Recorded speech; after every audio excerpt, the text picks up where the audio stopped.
and we're just overjoyed by the response we've had this time. Then again, is it surprising considering we have two amazing speakers lined up for you this evening? I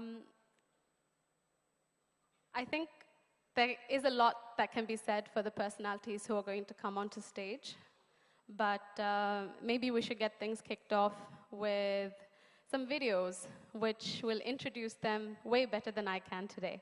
So I want to start off the program. Let's see some introduction videos about our organization, the speakers that you will be seeing today, and also a trailer for a brilliant documentary that Vigil has filmed this year, which is called Timeless India, Resurgent India. Thank you.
Recent productions yet do release Kutravali Kundil Manu Bible packs.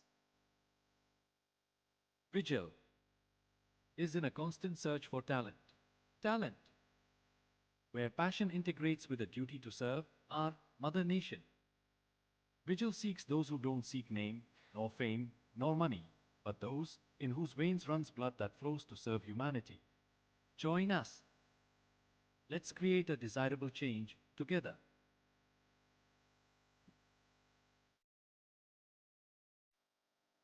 And Palki Sharma reports from Tel Aviv, Colombo. Wuhan, Bogota. Welcome to this special edition of Vantage.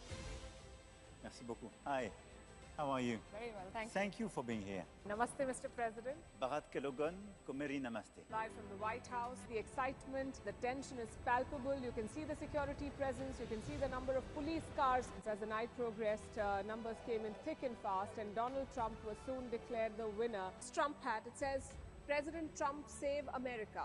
But this hat is made in China. And this is the Chinese interference that Americans must be investigating. Another American presidency will begin. In Donald Trump's case, his second one. Fan of Italy's famous cuisine?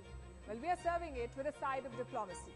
Giorgia Meloni has emerged as a firm and reliable Western ally. High taxes and low spending on public services. It's the perfect austerity measure. But it's also the perfect way to drive people away from your country, and that's what's happening in Sri Lanka. Do you think that maybe the bitter pill was too bitter? I don't think the bitter pill was too bitter. We had to take a pill at some time and someone had to take a decision. We're in Washington, D.C., the capital of the United States of America, where Prime Minister Modi will arrive for his first state visit. The White House isn't the only landmark built by slaves. This is an ad for a gun, and nowhere else have I seen something like this. We were on our way to Tel Aviv, and as you can see, sirens sounding. This was one of the first sites of the attack by Hamas terrorists. Did the Iron Dome fail? We were actually very successful. Iron Dome failed. The US and China are the two biggest polluters on this planet, but their presidents are a no-show. The BAPS Hindu Mandir in Abu Dhabi, a symbol of harmony between two civilizations. We need to build trust. What was your impression? And those same leaders are still in office, Prime Minister Modi and Minister Jaishankar. Well, first, I'm hopelessly biased. I love them both. The world stands with us against Chinese expansionism.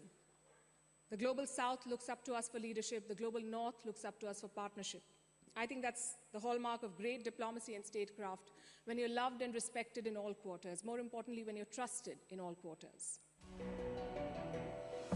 President De Silva, welcome to First Post. Nigerian delegation was the first to arrive. With me is Mr. Piyush Goyal. Seem to have further muddled an already complicated situation. 8 coordinated blasts in multiple cities. Is the Mount Everest base camp? You're almost ready to shoot, but you need to remove your finger from here. Normalized answer against.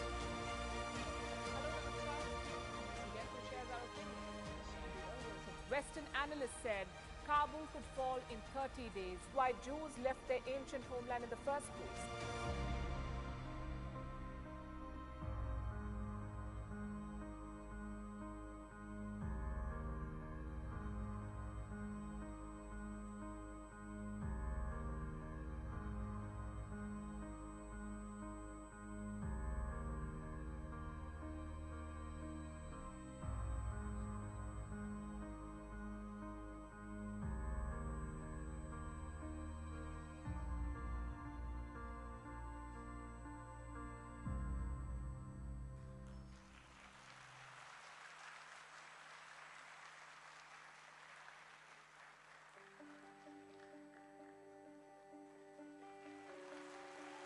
Thiru Rangaraj Pandey, a seasoned journalist, media entrepreneur, political strategist, author, and actor, with a distinguished career spanning over 26 years.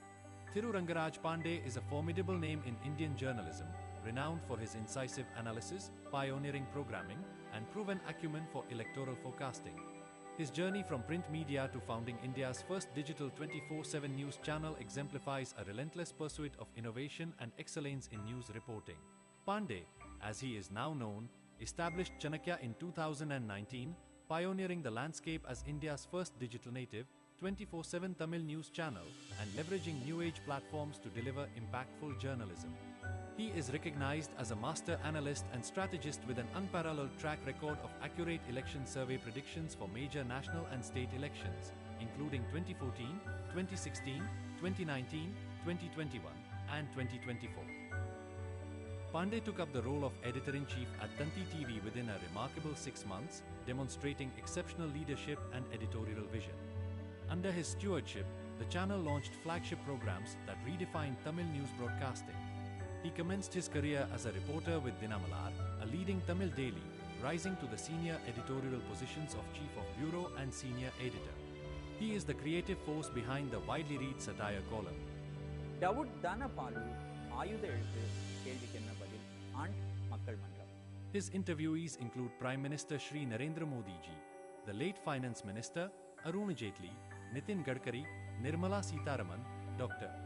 Subramanian Swamy, M.K. Stalin and O. Pannirselvam on the political side, spiritual leaders Shri Shri Ravishankar and Sadhguru Jaggi Vasudev, and musical legends Ilayaraja and A.R. Rahman. Pandey has authored 3 influential books, including an analysis of the national education policy, a scholarly exploration of Hinduism, and a critical study on the Hindu Religious and Charitable Endowments, or HR and CE department. He has also acted in 7 films. Pandey was born in Sriviliputtur in the Virudunagar district of Tamil Nadu, and his family origins are in Buxar, Bihar.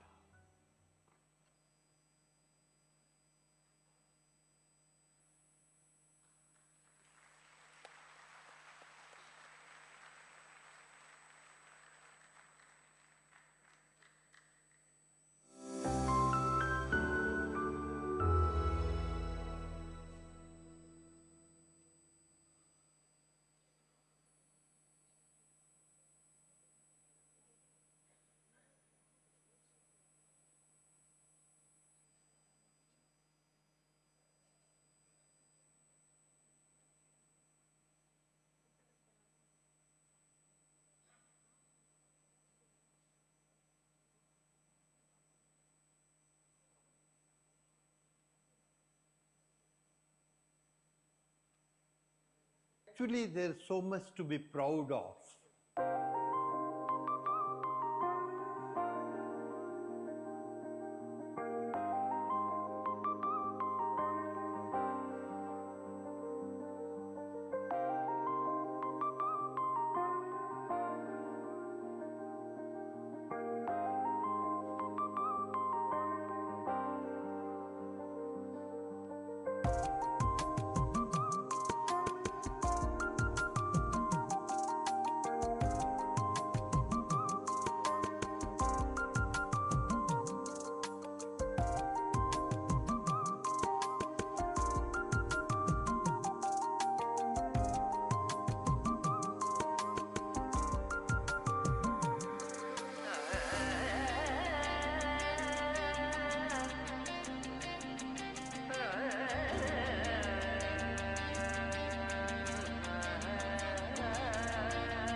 Much more than that emotion, there's factually Indian land is a very special land, and we should know about it.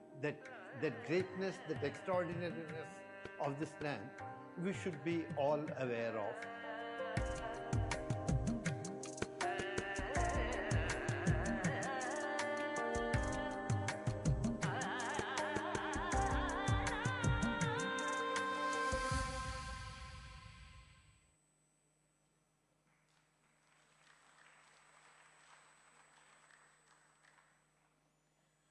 Wow, didn't that look lovely? So in our Vigil introduction video, it mentioned that Sri S. Gurumurthy was there as a thinker at the inception of Vigil back in the early 80s. He actually continues till today to be a guide and mentor for us. It had to be said, so there's that.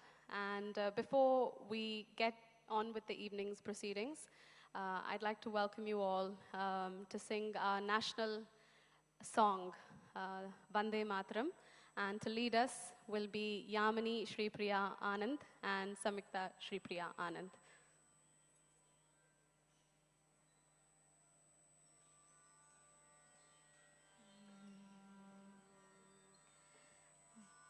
Vande Mataram, Vande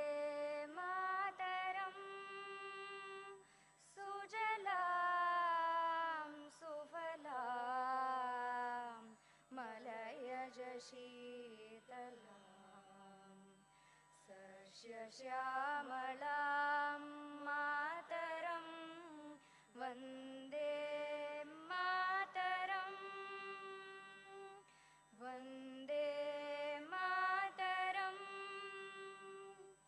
Subra Jyotsna Pulakitayamini, Pulla Kusumita Drumadalashobini, Suhasinim, Sumadhurabhashinim, Sukhadam Varadam Mataram, Vande Mataram, Vande Mataram,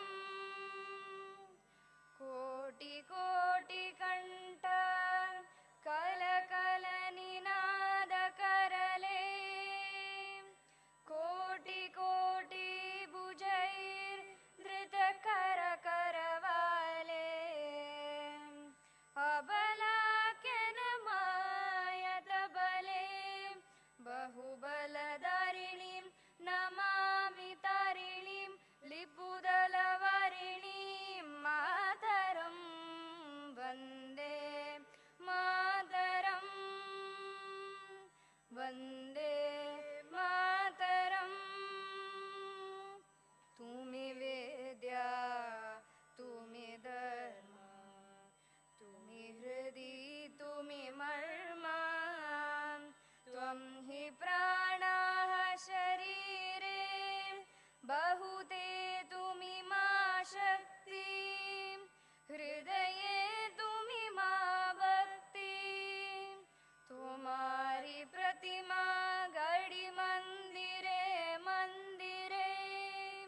Bharat Mata ki jai.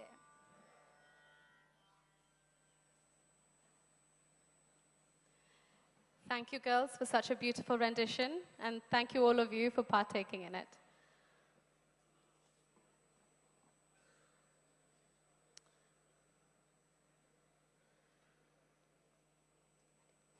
Okay, on we go. Next, I'd like to call to stage our very own vigil coordinators, Shri Ramkumar Ramamurthy and Shri Krishna Gauri Shankar. And they have the lovely job of welcoming our prestigious guests to stage. So, Ji.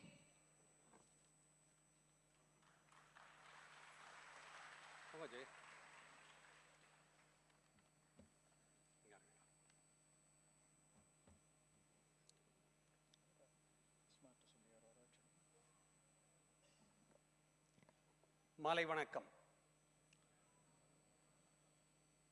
India Pakistan match, அதையும் மீறி எவ்வளவு பேர் இங்க வந்து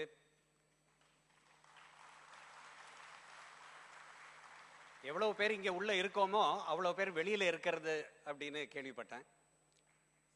இது வந்து தனிப்பட்ட நபருக்காக வந்த கூட்டம் இல்லை, இது வந்து நம்ம தேசியத்துக்காக வந்த கூட்டம் அப்படின்றதுல எனக்கு ரொம்ப சந்தோஷம்.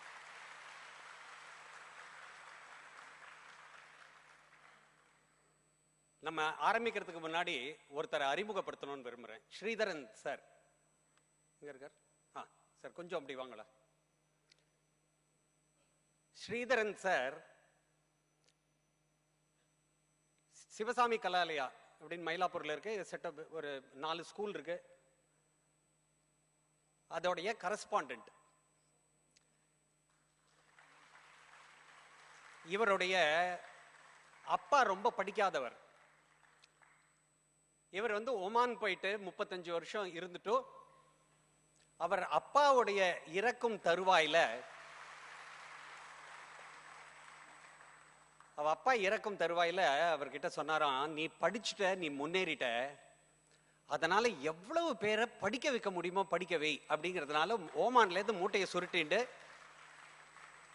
இங்க வந்து இப்போ எவ்வளவுக்கு எவ்வளவு கல்விக்காக தன்னை அர்ப்பணிச்சுக்க முடியுமோ அவ்வளோ அர்ப்பணிச்சுட்டு பண்ணி சேவை பண்ணிட்டு இருக்கார். பாண்டே பாண்டே ஸ்மார்ட் இல்லது பாண்டே.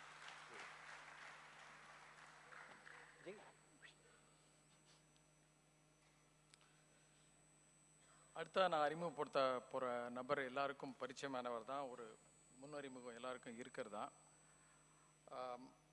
இந்த சச்சின் டெண்டுல்கர் ரிட்டையர் ஆனதுக்கப்புறம் அது மாதிரி ஒரு இணையான இன்னொரு வீரர் வருவாரா அப்படின்னு இருந்தப்போ தோனி வந்தார், கோலி வந்தாருங்கிற மாதிரி பத்திரிகை துறையில் சோ ராமசாமி அவர்களை போல தைரியமாக விவரமாக அரசியல்வாதிகளுக்கு சேலஞ்ச் பண்ணுற மாதிரி சரியான முறையில் பேட்டி எடுத்து உண்மை விஷயங்களை வெளிக்கொண்டு வந்த இன்னொரு பத்திரிகையாளர் சச்சின் டெண்டுல்கருக்கு அப்புறம் கோலி போல, சோ ராமசாமிக்கு அப்புறம் ரங்கராஜ் பாண்டே.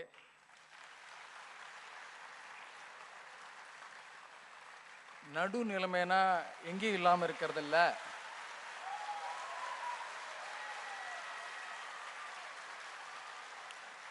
நியாயத்தின் பக்கமாக இருப்பது அப்படிங்கிறத ஒரு உதாரணமாக காமிச்சுட்டு இருக்கார். அவர் சின்ன கேள்வி ஒன்று கேட்கணும், நீங்கள் இப்போ எந்த கட்சி?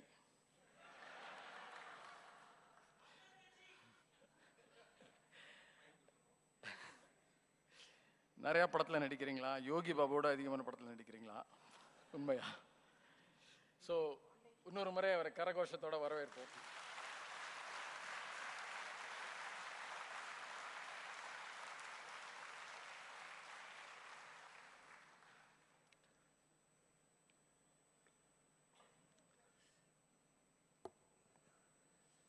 பாண்டிகிட்ட 2-3 கேள்வி கேட்கறதா இருந்தது. அவர் வந்து தப்பிச்சுட்டு உட்காந்துருக்காரு. சினிமாவில் நடிச்சுட்டு இருக்காரு. இப்போ 7 படத்தில் நடிச்சுட்டு இருக்காருன்னு பார்த்தோம். அவர்கிட்ட உங்ககிட்ட யாராவது நீங்க ஆங்கிரி யங் மேன் அப்படின்னு சொல்லியிருக்காங்களா? வருது நான் கேள்வி கொடுக்கறதுக்குள்ள மைக் வரும். சார் மைக் ஒன்று கொடுத்துருங்க சார் அவருக்கு. ஏன்னா நீங்கள் எடுக்கிற இன்டர்வியூவாக இருக்கட்டும், நீங்கள் அட்டென்ட் பண்ணுற இன்டர்வியூவாக இருக்கட்டும், ஒரே டமால் டுமீல், ஒரே கோபம் வச்சு அவனை போச்சு மூஞ்சில குத்துற மாதிரியே பதில் சொல்கிறீங்களே. உங்களுடைய நகைச்சுவை திறன் பற்றி கொஞ்சம் சொல்லுங்களேன். எல்லாருக்கும் வணக்கம். நான் வந்து ஃபார்மலாக பேசணும்னு நினச்சேன். எனக்கு தெரியும் நீங்கள் யாரும் என்னை பார்க்க வரல, ஃபல்கி சர்மா தான் பார்க்க வந்திருக்கீங்கன்னு.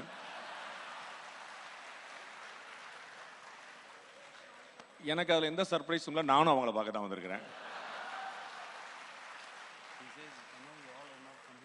அதனால் அவங்க பேசணுமா, கை தொட்டணுமா, ஜாலியாக இருந்து போயிட்டோம். உங்களுக்குலாம் தெரியும் பாண்டே நம்ம போய் லோக்கல் பையன், அடுத்த ப்ரோக்ராமில் பார்த்துக்கலாம், இல்லாட்டி யூடியூப்ல பார்த்து ஒன்றும் பிரச்சனை இல்லை, நம்ம வயநாட்டை ஒன்றும் பிரச்சனை இல்லை, அதெல்லாம் கோச்சிக்க மாட்டானது அப்படின்னு நினைப்பீங்க.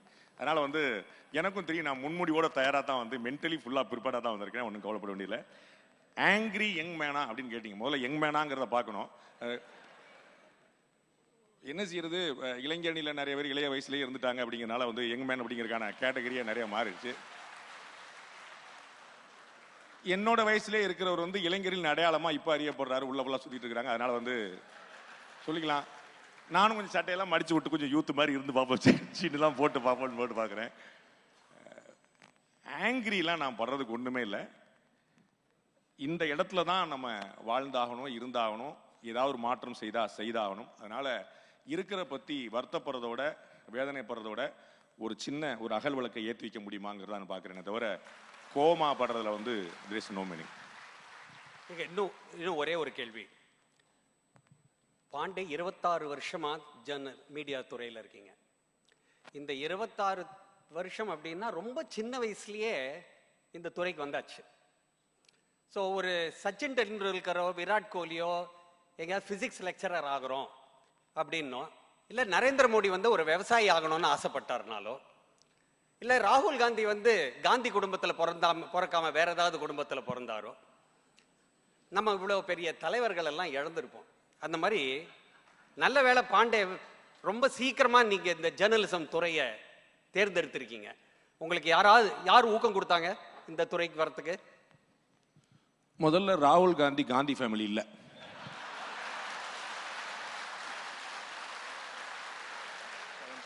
அவருடைய அப்பா ராஜீவ் காந்தி, அவருடைய அப்பா ஃபெரோஸ் காண்டே, அவங்க அம்மா தான் இந்திரா காந்தி. நம்ம வந்து அப்பா வழியில் தான் நம்ம வந்து கணக்கில் எடுத்துக்கிடுவோம். அதனால வந்து மகாத்மா காந்திக்கும் ராகுல் காந்திக்கும் எந்த தொடர்பும் இருக்கிறதா நான் அறியல.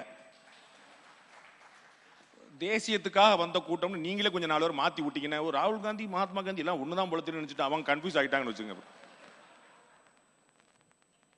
எனக்கு 7ஆம் கிளாஸ் படிக்கிறதுலேருந்து நான் ஜேர்னலிஸ்ட் ஆகணுங்கிறது ஆசை. எனக்கு வேற எந்த ஆசையும் கிடையாது. எனக்கு இன்ஸ்பிரேஷன் அப்போ சொல்ற அளவுக்கு எனக்கு யாரும் தெரியாது. ஃபல்கி சர்மா அப்போ இண்டஸ்ட்ரிக்கு வரல. அதனால இல்லாட்டி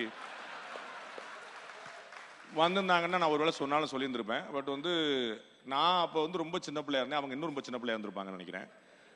என்னோட 7ஆம் கிளாஸ்லேருந்தே I was very much interested to this. I always wanted to be a journalist. ஐ never wanted to be an actor or politician or doctor. அதெல்லாம் ஆக முடியாதுன்னு தெரியும் எனக்கு. அதனால எது நம்மளால ஆக முடியும் பார்த்தேன். அரசியல்வாதிக்கு இணையா பத்திரிகையாளங்க தான் எல்லாத்த பத்தியும் பேசலாம்.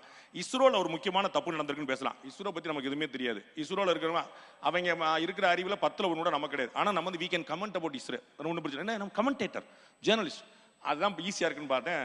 அந்த பக்கம் வந்து சேஃபா. சந்தோஷம். ஸ்ரீதரன் சார் கொஞ்சம் பாண்டே சாருக்கு கொஞ்சம் ஃபெலிசிட்டேட் பண்ணணும்.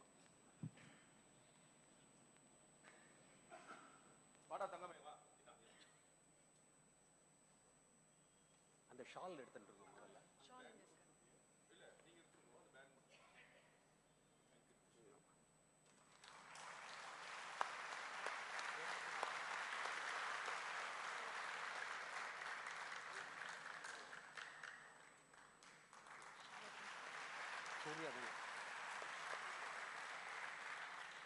இன்னொரு சின்ன சர்ப்ரைஸ் பாண்டே சார். சூர்யான்னு உங்க ரொம்ப ஒரு ஆர்டிஸ்ட் உங்களை வந்து ஒரு படமா வரைஞ்சிருக்காரு. அது உங்ககிட்ட கொடுக்கணும்னு ஆசைப்படுறாரு. நீங்களே கொடுத்துருங்க.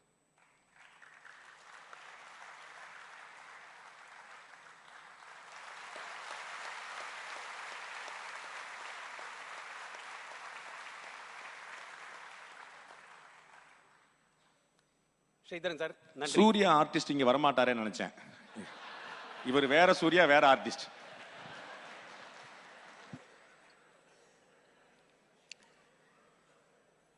Okay, so moving on. So ever since this civilization began, women in this nation have been treated with a lot of respect and as embodiment of Shakti. Women commanded such respect due to their innate native abilities. There is not one piece of land in this country which has not been ruled by a queen. And even here, we had Rani Velu Nachiyar. So a woman, Rani Velu Nachiyar was a woman of fire and strength. She had a foresight with a warrior spirit, an epitome of courage, intelligence, and unyielding resolve. Never bowed down to despair.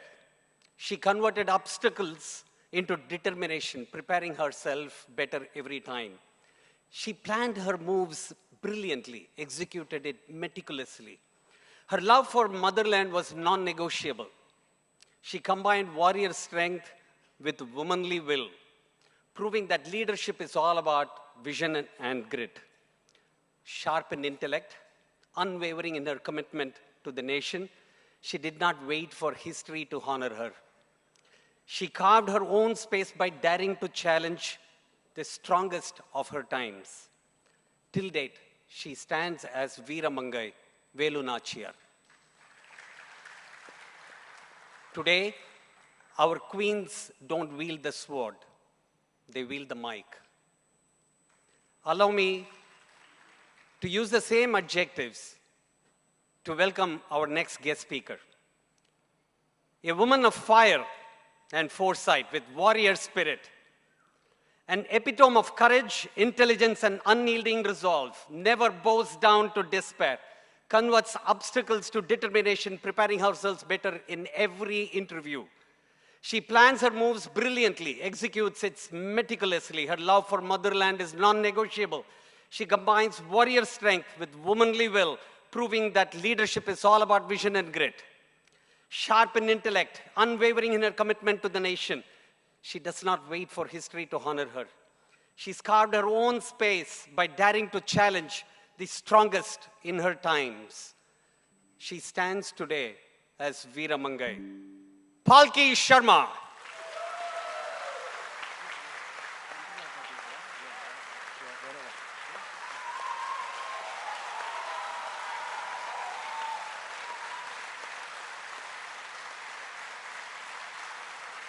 Give her the mic.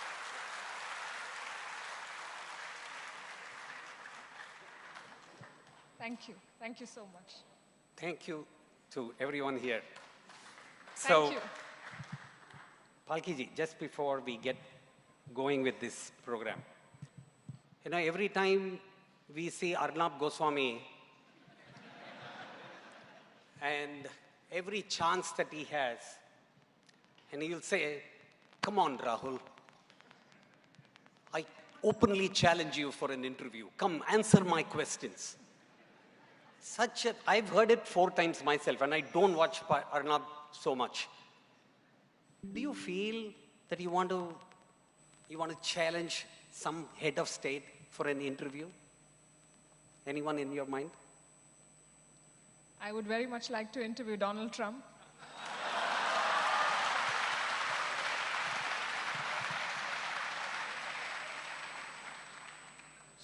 He will sanction you for sure. Palki, thank you very much. You've come a long way, both in life, in career, and from Delhi. Thank you very much. Please. Thank you. Thank you very much.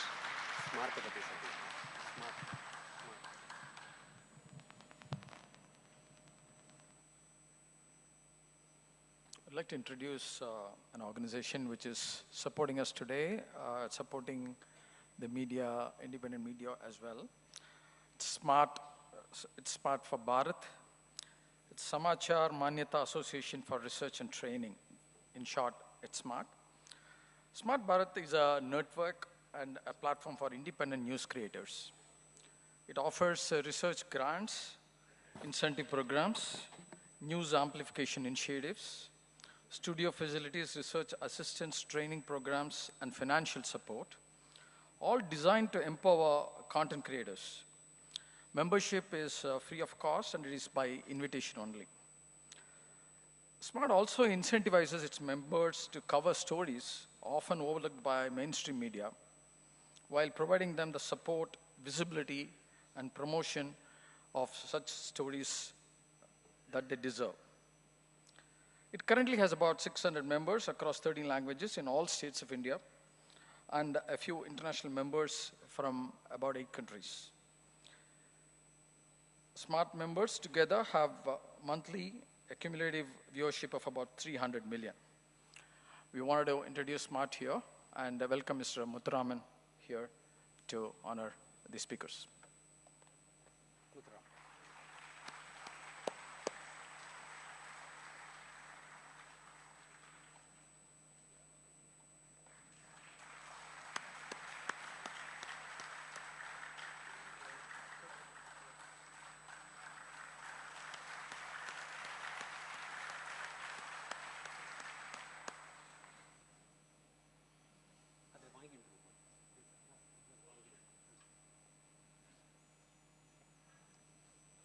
Palkiji, here is your fan. He wants to gift you something, please.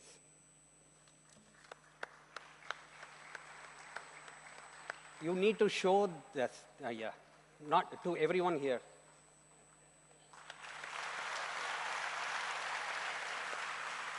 Nice.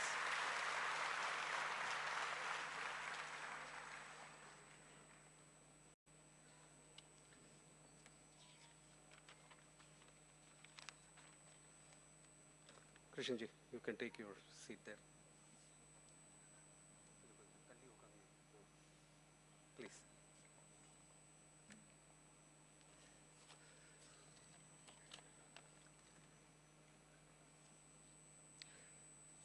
I have the responsibility now to set the tone for the event. I go around the country quite a few times. And wherever I go, friends I meet, one question I invariably get asked many times is, why is Tamil Nadu so different? Why do you hate Hindi? Why are you so against Hindu Dharma? So these are questions which very often keep coming. And I tell them, no, it's not so. This is just a media creation. Or maybe a media exaggeration. Yes, of course, there is some people who are talking about all of that. But then, when I accuse or say that the media maybe blows it up, I thought it's best that media answers the questions on nationalism in Chennai. And therefore, it is best fit that two very authentic people are on stage to clarify on nationalism aspects. In my observation, there are two identities, false identities, narratives that has been created. One is a national identity, because Sanatana Dharma is a national identity. Hindi is a national identity. Some may not like it, but nobody can belittle it. So, what happens here in Tamil Nadu, from the times of Francis Xavier, in 1543, this Spanish guy comes and lands at Thoothukudi. He wants to convert the Paravar community. And for a decade he tries to convert. And he laments, and it is there on record. He writes to the Portuguese king that these Brahmins don't allow me to convert because they are educating everybody. They have educated the masses so much that in my one decade here, I've hardly converted a few hundred. I've been terribly unsuccessful here. Cut that to 1816. There's a person called Abbé Dubois, a Frenchman, Jean-Antoine Dubois, also known as Abbé Dubois. He writes a book on Hindu manners, ceremonies, and Customs. It's available in Amazon. This book was released in 1816, and the East India Company, despite that man being a French, lapped it up and then translated it to English for their own governance help. But that man writes, I've lived in India, in Madras Presidency, in this place, for 33 years, and I've not converted more than 300 people. And my biggest enemies here are the Brahmins. They don't permit me to convert because they have educated the entire masses. So this is what Abhay Dubois says. Now cut that down to what the British did. They did the divide and rule. They did two things on divide and rule. One, they divided the Hindus and Muslims. It's very clear from the history of 1857 and 1905 that Hindus and Muslims were actually a far more unified lot than what they are today. 1857, First War of Independence, were today jointly fought by the Hindus and the Muslims together. The Hindus decided that a Mughal ruler is far better than these East India Company businessmen. So they picked up Bahadur Shah Zafar. The man did not know how to tie his shoelace. But they called him and said, okay, you are the king of the rebellion. The fact that that did not succeed much is an unfortunate thing. But then the Hindus and the Muslims fought that battle together against the British. Cut down to 1905, the Bengal partition. Lord Curzon, as he is known as, Curzon partitioned Bengal for sake of administrative ease. But the fact remains that he wanted to divide Bengal between the two, Hindus and Muslims. So such an uproar for 6 long years that they had to ask King George V to come down from England to India. So King George V comes down to Kolkata in 1911 and annuls the division, the partition, and announces the annexation of Bengal. 6 years, our people fought together. The same people, 35 years later, in 1947, when the partition happened again, 2 million people died. 20 million people got displaced. So the fathers who fought for the unity of this land started to kill each other. Their sons started to kill each other. What happened in these 35 years? If we go back, we will understand. We go back 1906. It is very similar to you are given a cell phone. Once you're given a smartphone, you can't live without it. 1905, when the partition happened and Muslims were given a particular state, 1906, they said, oh my God, we enjoy this very much. So let's form the All India Muslim League, which was formed in Dhaka in 1906. The seeds were sown in 1906, and it ended up killing 2 million people in 1947 and displacing 20 million. This is the Hindu-Muslim divide. And then, of course, is the divide between Brahmins and non-Brahmins. There are no, mind you, there are no non-Kshatriyas, non-Vaishyas, non-Shudras. There are only non-Brahmins. That's the term generally used. Because the Brahmins dedicated themselves to educate the society. There may have been sporadic incidents, just like any time in the history. But nowhere in history has Brahmins confined to being the so-called prestige class. They were consciously living under extreme poverty. As Vivekananda writes about Ramakrishna Paramahamsa's father and mother, he talks about this community, which is just 150 years back. So what happens when Brahmins and non-Brahmins divide? But it's extremely interesting. 1784, Sir William Jones created the Asiatic Society to understand how they can rule India, because India was so many languages. They wanted to understand how the hell can we rule with so many languages. So he created this Asiatic Society to study the linguistic patterns. 1835, Lord Macaulay started the English form of education. 1856, we got the first graduates from Mumbai, Kolkata, Chennai, Madras, first graduates in English. And 1920, in the Congress session of 1920, because of Gandhi's call for Swaraj, the Congress decided to form linguistic groups. So they formed the Tamilnadu Congress, they formed the Andhra Pradesh Congress, etc. So that created the seed for linguistic division. That ended up in 1956, it ended up in the state reorganization on linguistic lines. Potti Sriramulu in 1953 went on to a fast unto death because he wanted to separate Andhra. It was only on linguistic lines.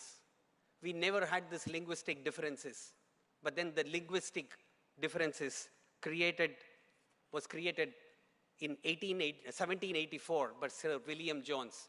150 years later, it formed into a nation which was divided on linguistic lines.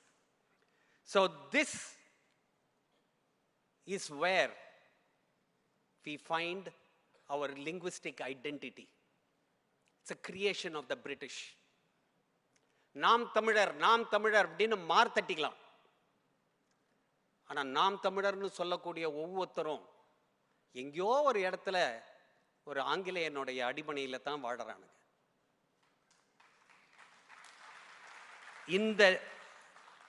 இந்த நிலை மாறணும்.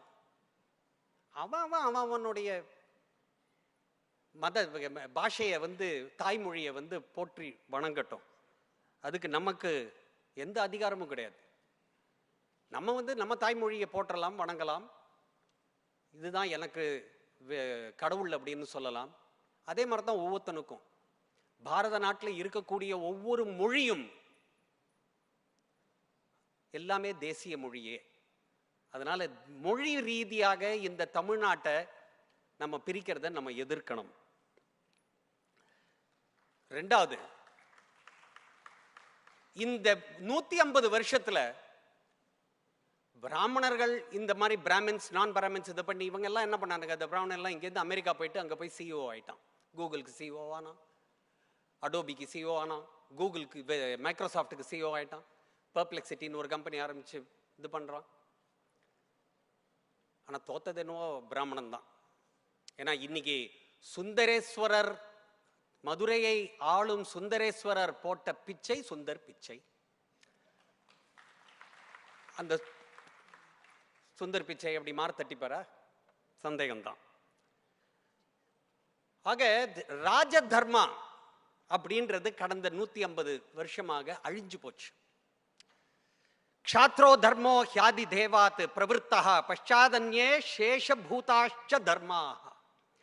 Rajadharma, or otherwise known as Kshatra Dharma, was the first to emerge from the primordial God.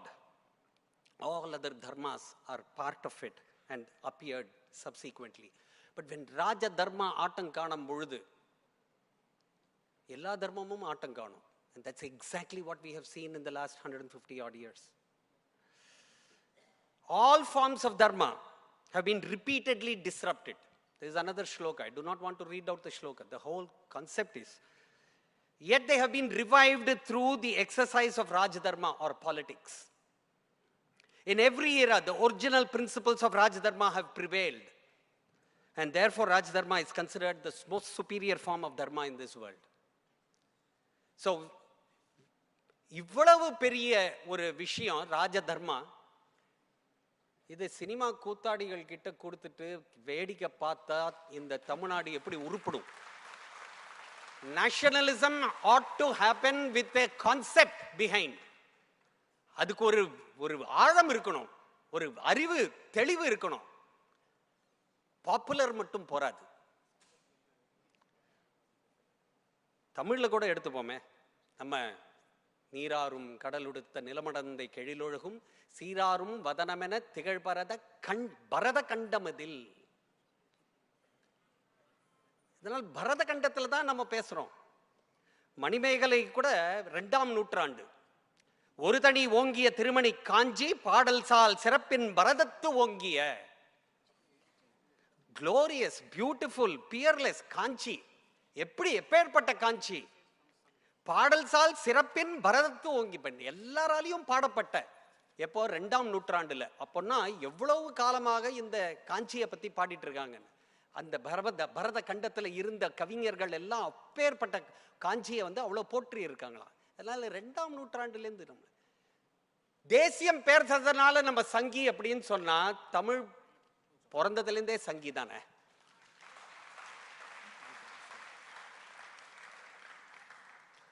So the country was divided into two, yet no uproar.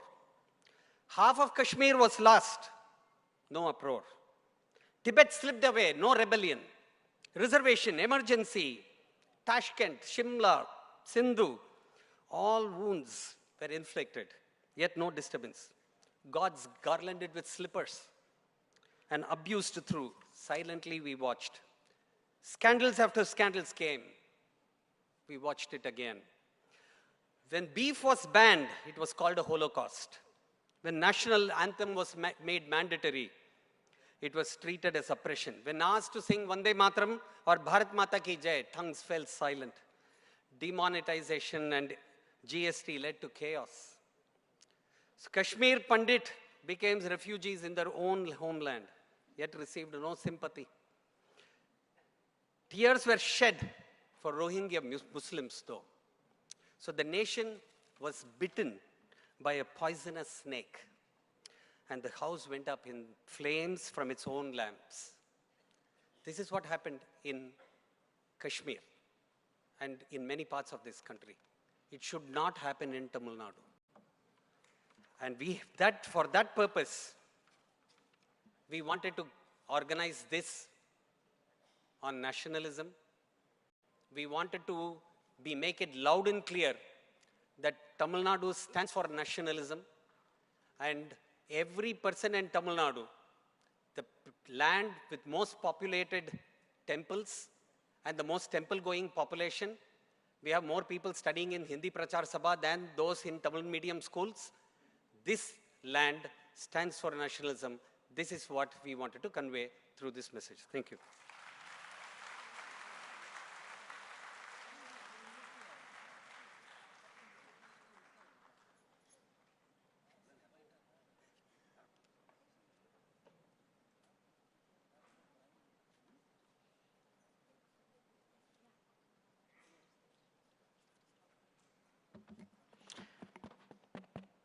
திரு ரங்கராஜ் பாண்டே அவர்களை உரையாற்றுமாறு அழைக்கிறேன்.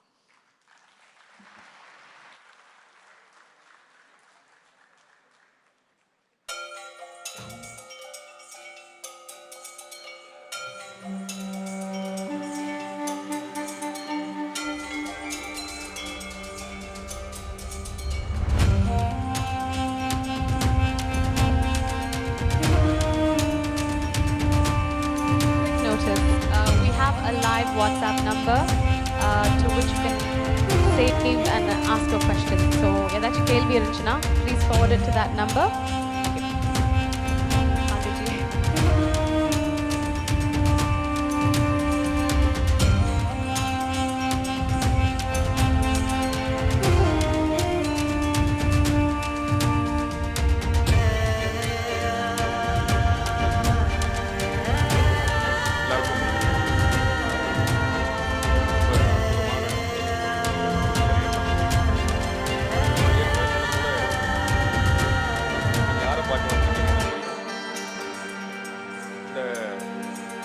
அரங்கில் திரளாக கூடியிருக்கக்கூடிய algae சர்மாவுடைய ஃபேன்களுக்கு என்னுடைய வணக்கங்கள்.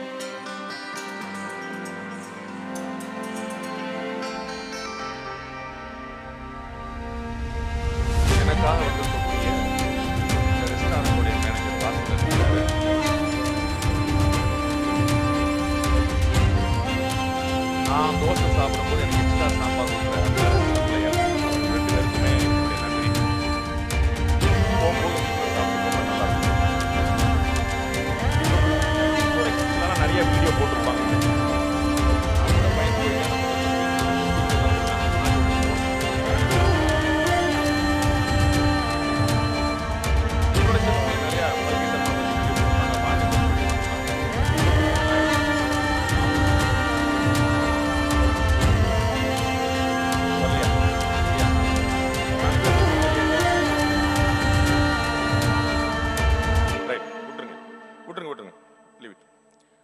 ரொம்ப சாரி. முதல்ல ஒன்று இந்த வீடியோ போட முடியாததுக்கு, ரெண்டாவது வந்து நான் 3 மணிக்கே கொடுத்துருந்தேன் இந்த வீடியோ போடணும்னு சொல்லிட்டு, 3 மணிக்கு கொடுத்தா போட முடியாதுன்னு தெளிவாக சொல்லிட்டாங்க. அண்ட் க்யூவில் நிற்க வச்சதுக்காக ஐ ஃபெல்ட் வெரி பேட். உங்களை போன்ற பெருமக்கள் வந்து ரொம்ப தாராளமாக அனுமதிக்கப்படணும். டாஸ்மாக் கடை மட்டும் இல்லை, எங்கேயுமே க்யூ நிற்கக்கூடாது. பெருமாளை பார்க்கறதுக்கும் ஓட்டு போடுறதுக்கு மட்டும்தான் க்யூ நிற்கணும் அப்படின்னு நான் நினைக்கிறேன். ஆனால் இதுக்கு நாரதகான சபாவுடைய புக்கிங் வந்து நரேந்திர மோடியோட புக்கிங் கூட அதிகமானது, உங்களுக்கு தெரிஞ்சிருக்கும். அதனால் முன்னாடி நான் 5 மணி 5:30 வரைக்கும் ஒரு ப்ரோக்ராம் போட்டுட்டு இருந்தாங்க. அதனால் வந்து அந்த ப்ரோக்ராம் முடிஞ்சு அதுக்கு அடுத்த ப்ரோக்ராம் ஆரம்பிக்கிறதுக்காக கொஞ்சம் லேட் ஆகி போச்சு. அதனால் நிற்க வைக்க வேண்டியதாக போச்சு. ரொம்ப மன்னிக்கணும். பிராமின்ஸை பற்றி ரொம்ப வருத்தப்பட்டு பேசினார் சுவாமி. இவர் வருத்தப்படுறாரு. எங்கள் அண்ணன் பீட்டர் நவரோட்டோ அமெரிக்காவில் ஒருத்தர் இருக்கிறாரு. அவர் ரஷ்யாவில் என்ன வாங்கிட்டீங்கன்னா பிராமின்ஸ் பூரா பழச்சிருவாங்க அப்படின்ட்டார். யாரோ தப்பா சொல்லியிருக்காங்க. அம்பானி, அதானி, மஹிந்திரா அவங்கெல்லாம் பிராமணர்கள் சொல்லியிருக்காங்க. அந்த கம்பெனியில் கூட நம்மளை சேர்க்க மாட்டாங்களேப்பா நினைச்சுக்கிறது. சரி, பிம்பமாவது அப்படி இருக்கே, பிராமணர்கள்லாம் பயங்கரமான ஆட்கள் அப்படின்னு ஒரு பிம்பமாவது அப்படி இருக்கே அப்படின்னு சொல்லிட்டு ஒரு ஆனந்தப்பட்டுக்க வேண்டியதான். பிராமணர்கள் வந்து பெரிய பிசினஸ் மேக்னமா இல்லை, நம்ம ஊர்ல இருக்கக்கூடிய டிவிஎஸ் மாதிரியான சிலர் தவிர. ஆனால் பிராமணர்கள் வேற இடத்துல பெரிய மதிப்பு மரியாதையோடு இருந்திருக்கிறாங்க.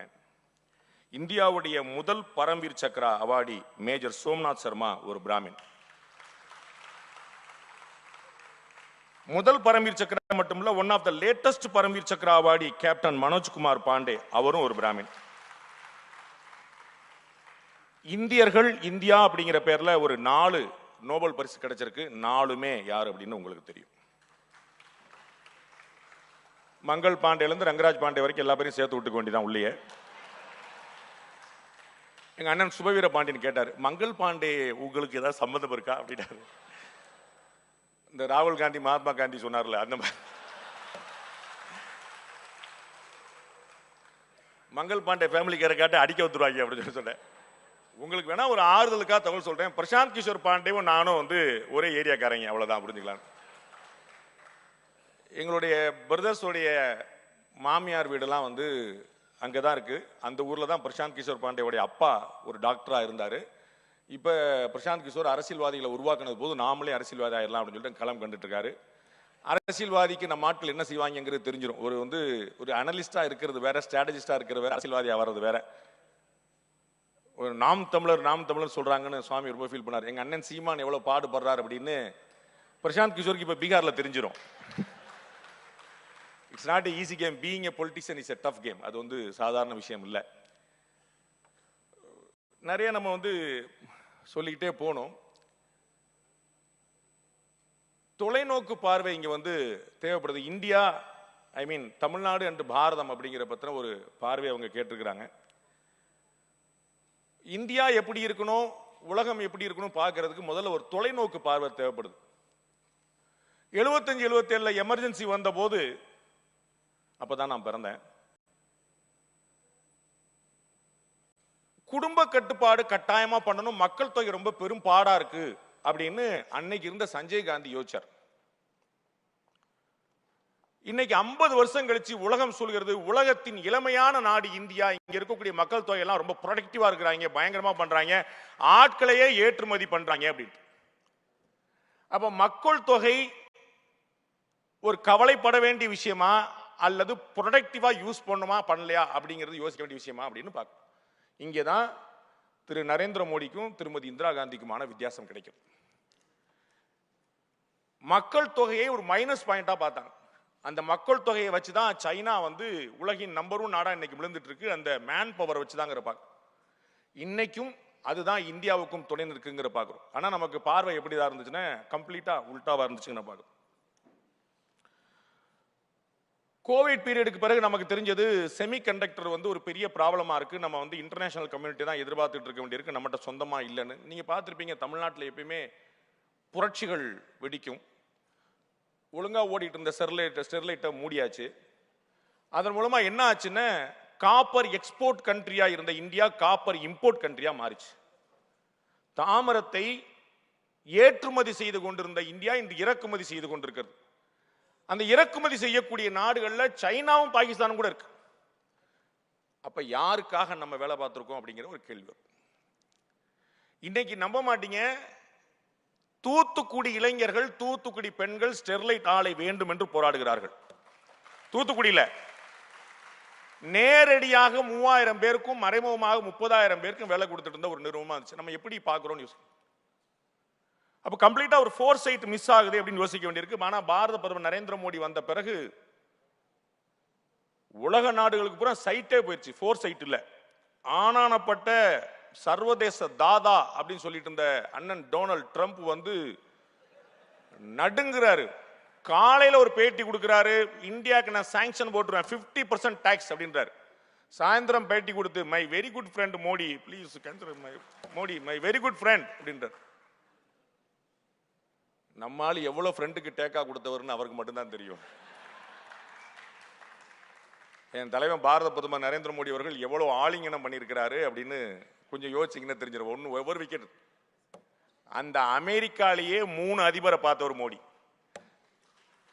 ஒபாமாவுக்கும் காப்பியை கொடுத்தாச்சு, பைடனுக்கும் டீயை போட்டாச்சு, ட்ரம்பும் காப்பி சாப்பிட்டு போய் என்ஜாய் பண்ணு. அவன் யோசிக்கிறாங்க,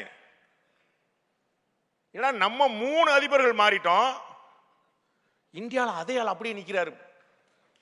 மோடி அசராம சொல்றாரு, இப்பதானப்பா 3வது முறை, வெயிட் பண்ணுங்கப்பா, அப்புறம் தேர்ட் டைம் தானே வெயிட் பண்ணுங்கன்றார்.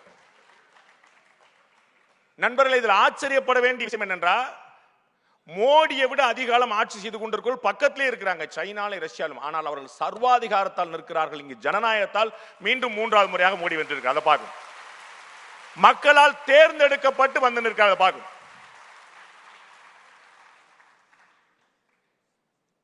அப்ப இந்த தொலைநோக்கு பார்வை கொண்ட ஒரு தலைவன் கிடைத்தால் இந்தியா கொண்டாடுகிறது. பிரச்சனை மக்கள்கிட்ட இல்ல. இந்த நிகழ்ச்சியுடைய ஆர்கனைசர்ஸ் உட்பட அத்தனை பேருமே கவலைப்படுவாங்க, மக்கள் இப்படி ஆயிட்டாங்களே, மக்கள் இப்படி ஆயிட்டாங்க. தலைவர்களுக்கு தான் பற்றாக்குறை, மக்களுக்கு பற்றாக்குறையே இல்லை. நல்ல தலைவன், தகுதியோட தலைவன், தலை நிமிர்ந்து தைரியமா வந்து நின்று நான் இருக்கிறேன்னு சொன்னா அவன் பின்னாடி இந்தியா காத்திருக்கிறது எப்பயுமே. இவங்க திடீர்னு கூட்டணி மாத்திட்டு நம்ம சரியில்லை நம்ம சரியில்லைன்னு சொல்லிட்டு இருக்கிறாங்க.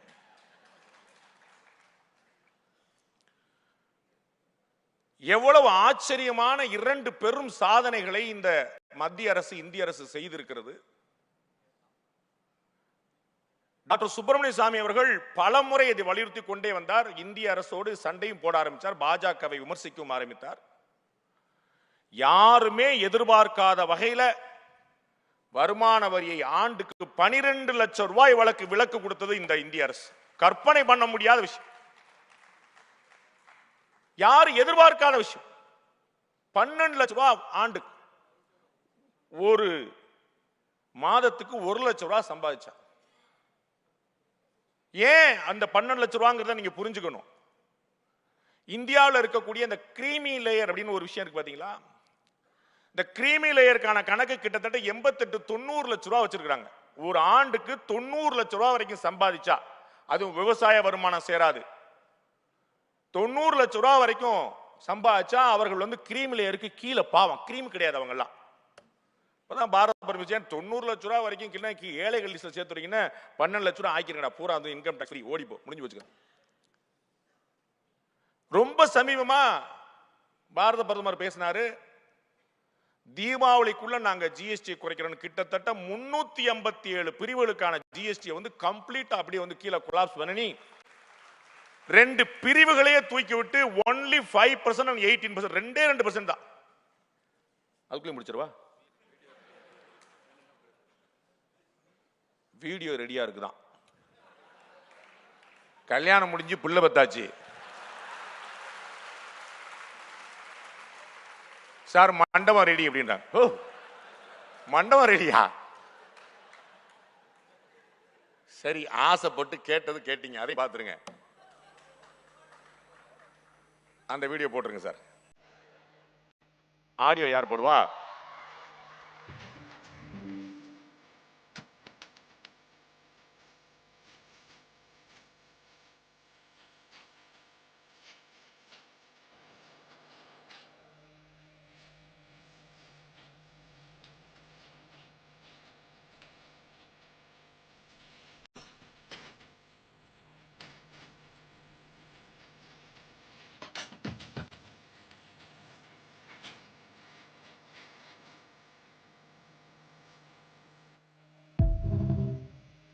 This video dedicated to Falki Sarma. Welcome to Tamil Nadu.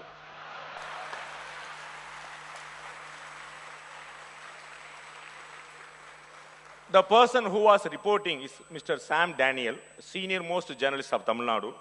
He was in NDTV before we bought the NDTV Hindu Tamil. That Sam Daniel is not important in this story. The person who was accompanying him, completely dancing, the Gen Z. இவர்கள் தான் நேபாள் புரட்சிக்கு காரணமாக இருந்தவர்கள். வரேன், பின்னாடி அங்க தான் வரேன். சோ கிட்டத்தட்ட 357 பிரிவுக்கு வந்து ஜிஎஸ்டியை குறைச்சிட்டு 4 ஸ்லாபா 2 ஸ்லாபா மாத்திட்டு திராவிட முன்னேற்ற கழகத்துல தன்னுடைய மகனை எம்எல்ஏவா வச்சிருக்கக்கூடிய விக்ரமராஜா இன்னைக்கு காலில் வந்து பாராட்டிட்டு போறார். நிர்மலா சீதாராமன் மோடி ஆஹா ஓஹோ அப்படின்னு போறார். தமிழ்நாட்டு நிதியமைச்சர் அண்ணன் தங்கம் தென்னரசு ஜிஎஸ்டி ஸ்லாப குறைச்சா எங்களுக்கு நட்டம் ஆயிருமேன்னு சொல்றார். மக்களுக்காக குரல் கொடுக்கிறார். ஜிஎஸ்டி வந்தபோது அது கப்பர் சிங் டாக்ஸா, அது ஹிந்தி படம், உங்களுக்கு எல்லாம் தெரிஞ்சிருக்கும். இது நம்ம வாழலாம் ஹிந்தி படம் தானே பார்க்குறாள். தமிழ்ல ஒரு படமும் நன்னா இல்லை. அதெல்லாம் கமலஹாசனோட போயிடுது. கமலஹாசனும் போயிட்டார். போதுமா?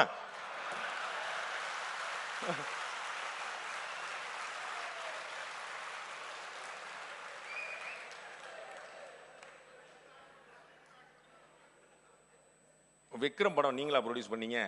அப்புறம் அண்ணன் தங்கம் தென்னரசு அவர்கள் வருமானம் போயிரும் அப்படின்றார். கேரளா கம்யூனிஸ்ட் அரசு 20,000 கோடி ரூபாய் நட்டம் ஆயிரும்ன்றாங்க. நேத்து வரைக்கும் ஜிஎஸ்டி வந்தா மாநில உரிமைகள் போயிரும்ன்றாங்க. இப்ப ஜிஎஸ்டி குறைச்சோனே மாநில வருமானம் போயிரும்ன்றாங்க. Just imagine. இதைத்தான் தொலைநோக்கு பார்வை என்று சொல்கிறேன். நாளை என்ன நடக்க போகிறது என்பதை நேற்றே கண்டுபிடித்து வைக்கக்கூடிய மாபெரும் மனிதனாக பாரத பிரதமர் இருக்கிறாங்க.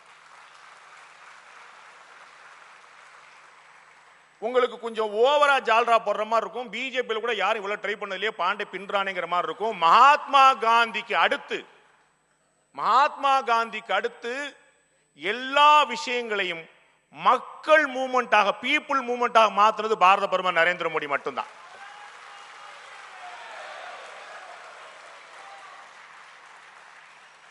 டாக்ஸ் கட்டுறவங்களை கொள்ளையடிக்கிறவங்களா பார்த்த நாடு இது. அவனுக்கு என்னடா கோடீஸ்வரன், அவன் என்னடா பணக்காரன், சும்மா சம்பாதிச்சிருப்பானா அப்படின்னு நெகட்டிவா பார்க்க வச்சது. அம்பானி அதானி அத்தனை பிசினஸ் மேன் நதியில நின்றுட்டு பிசினஸ் மேன் இந்தியாவை தூக்கி நிறுத்துறார்கள் என்று சொன்னவர் நரேந்திர மோடி. கிட்டத்தட்ட 50 லட்சம் மட்டுமே இந்த ஜிஎஸ்டி 8 வருஷத்துக்கு முன்னாடி வரும்போது கம்ப்ளைண்ட்ஸ் 50 கோடி பேர் மட்டும்தான் 50 லட்சம் பேர், ஆமா 50 லட்சம் பேர் தான் கட்டிட்டு இருந்தாங்க ஜிஎஸ்டி. இன்னைக்கு 8 வருஷம் கழிச்சு 1.5 கோடி பேர் ஜிஎஸ்டி டாக்ஸ் கட்டுறாங்க எவ்ரி மந்த். ஜஸ்ட் இமேஜின் எவ்வளவு பெரிய டிரான்ஸ்ஃபர்மேஷன். மக்கள் தானாக ஜிஎஸ்டி கட்ட தொடங்குகிறார்கள். அப்ப மக்கள்கிட்ட இந்த விழிப்புணர்ச்சியை கொண்டு வருது. அது ஸ்வச் பாரத் மூவ்மெண்ட்ல இருந்து எல்லா விஷயங்கள்லயுமே கொண்டு வர்றார். தமிழ்நாடு ஏன் இப்படி இருக்குன்னு தலைவர் ஃபீல் பண்ணாரு. தமிழ்நாடு பிரமாதமா இருக்கு, என்ன குறைஞ்சிருச்சு? ஆதார் கார்டு கொண்டு வந்த போது இந்தியாவிலே நம்பர் 1 ஆதார் கார்டு வாங்கின மாநிலம் தமிழ்நாடு. 98% உடனே வாங்கிட்டாங்க.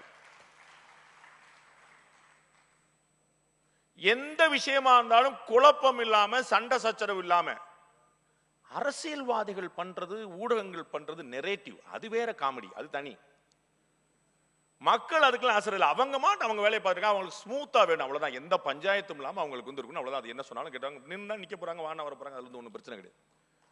அப்ப இந்த ஜிஎஸ்டி மாதிரியான விஷயங்கள், இந்த இன்கம் டாக்ஸ் மாதிரியான விஷயங்கள் எவ்வளவு பெரிய விஷயங்களை நாளைக்கு கொண்டு வர போகிறது அப்படின்னு எவ்ரி மந்த் கிட்டத்தட்ட 1.25 லட்சம் கோடி ரூபாய் வருமானம் ஜிஎஸ்டில. எவ்ரி மந்த் 1.25 லட்சம் கோடி.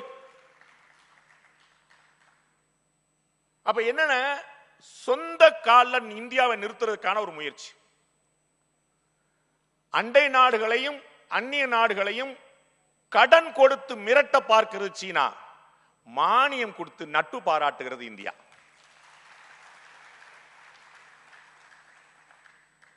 ஸ்ரீலங்கா முறைச்சு பார்த்துச்சு, தெரிஞ்சிருச்சு இந்தியா முறைச்சா பிரயோஜனம் இல்லை. மால்தீவ்ஸ் முறைச்சு பார்த்துச்சு, அப்புறம் பழகிட்டாரு. மேரா தோஸ்த், எங்கள் அண்ணன் ட்ரம்ப் மேரா தோஸ்த் தான், வழியே இல்லை. பஸ் 140 கோடி மக்கள் தொகை வந்து தி கிரேட்டஸ்ட் வேர்ல்ட் மார்க்கெட். வெறும் மக்கள் தொகையில மார்க்கெட். எங்கள்கிட்ட வந்து ஊரோட பேஸ்ட் வேண்டாம், நாங்க சாங்ஷன் பண்ணுவோம், நீ பண்ண நாங்க வேப்பங்குச்சி எடுத்து தேய்ச்சி போயிட்டே இருப்போம். விஜயில இருந்து இண்டிஜினியஸ் வேப்பங்குச்சின்னு வித்துருவாங்க. இதுதான் பாரத் மாதா வேப்பங்குச்சி, இந்த வேப்பங்குச்சி போட்டீங்கன்னா இந்தியா வளரும் அப்படின்றாங்க. நம்மால் சாம்பலை வச்சு தேய்ச்சிட்டு போயிடுவான். வாஜ்பாய் அவர்கள் அணுகுண்டு சோதனை நடத்தின போது கிளின்டன் இருந்தார் நினைக்கிறேன், அவருக்கு பொருளாதார தடை விதிச்சாச்சு இந்தியாவுக்குன்னாரு. நம்ம ஆளுங்க கேட்கவே இல்லையே, நீ விதிச்சுக்கோ எனக்கு என்ன பிரச்சனை. அவங்களே பொருளாதார தடை விதிச்சுட்டு அவங்களே பொருளாதார தடை வாபஸ் வாங்கிட்டாங்க. என்னடா அப்படின்னு அங்க இருக்க பிசினஸ் மேன்லாம் லாபிஸ்லாம் சண்டை போயிட்டான். 140 கோடி பேர் மார்க்கெட் என்னது, நீ வேற நம்ம அவங்க நம்பி தான் பொழைச்சிருக்கோம். சைனாக்காரன் வாங்க மாட்டான், இந்தியாக்காரன் தான் ஏப்பா சாப்ப. ஓ it's American brand, you know Indian brands மாதிரிலாம் கிடையாது, அமெரிக்கன் பிராண்ட் யூஎஸ் அப்படின்னா நம்மளால தான் வந்தது. அது அமெரிக்கால இருந்து வந்துருச்சு அப்படின்னு சொல்லி சொன்னா அது ஆட்டுக்குட்டியா இருந்தாலும் பிரமாதமான கம்பெனி இருக்கும். ஆனா அதை மாதிரி உண்டாடும். யூஎஸ் தான் சார். நீங்க சொல்லிட்டு இருக்கலாம், பாண்டே இன்னைக்கு பேசுவார், நாளைக்கு போயிடுவார், நாளைக்கு ஒரு பொண்ணை எங்க கொண்டு போயிடுவார், பையன் எங்க கொண்டு போயிடுவார், அதெல்லாம் தெரியாது நமக்கு. நம்ம வந்து பத்திரமா நமக்கு தானே. ஆனா இந்தியா அப்படிங்கிறத ஒரு மேட்டர் ஆஃப் பிரைடா மாத்துறது பாரத பிரதமர் நரேந்திர மோடி. இங்க இருக்கக்கூடிய ஆடியன்ஸ் யாருன்னு எனக்கு தெரியும், என்னை உங்களுக்கு தெரியும், உங்களை எனக்கு தெரியும். இங்க இருக்கக்கூடிய 80% ஃபேமிலி மெம்பர்ஸ் எங்க இருக்கிறாங்கன்னு எனக்கு தெரியும். 10 மணிக்கு அவன் வீடியோ கால்ல வருவான், அதுக்கு முன்னாடி பராமரிச்சு போகணுங்கிறது எனக்கு தெரியும். அவங்கள்ட்ட கேட்டு பாருங்க முன்னாடி என்ன இருந்துச்சுன்னு. இந்தியாவை ஒரு வேலைக்கார நாடு மாதிரி பார்த்துட்டு இருந்த இடத்துல இன்னைக்கு வந்து ஒரு அறிவார்ந்த நாடு, ஞான பூமின்னு 100 ஆண்டுகளுக்கு 1000 ஆண்டுகளுக்கு பிறகு திரும்ப வந்துருக்கு. தமிழ்நாடு இதுல எங்க இருக்குன்னு பார்க்கணும் நண்பர்களே.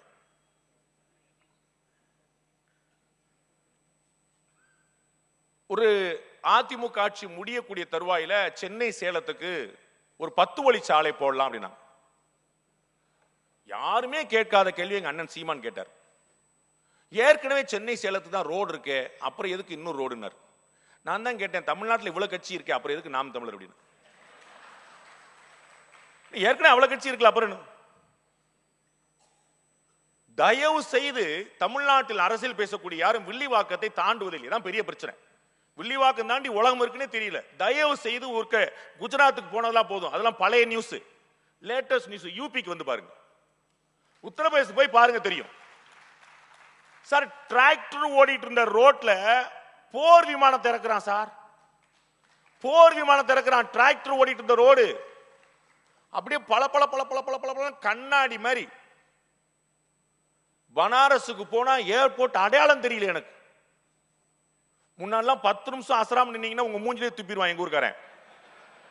பான் போட்டுட்டு இருப்பான், சாரி நீங்க நிக்கிறீங்களா அசராம நீங்க ஏதோ தூண் செலவுல நினைச்சேன்னு துப்பிடுவான். இப்ப அப்படி வச்சிருக்காங்க, அப்படி வச்சிருக்காங்க, போட்டி போட்டி ஏறுது. வளர்ச்சியை தடுக்கிறார்கள். பரந்தூர் விமான நிலையம் வரக்கூடாது. இளைய தளபதி திரு விஜய் அவர்கள் அழகா சொன்னார், நாங்கள் விமான நிலையத்தை எதிர்க்கவில்லை, பரந்தூரில் விமான நிலையத்தை எதிர்க்கிறோம். நான் கேட்டேன், வேற எங்க ஆரம்பிக்கலாம் நீங்களே சொல்லிருங்க. அப்படி ஏதாவது ஒரு இடம் சொல்லணும்ல. பனையூர் வேண்டாமா?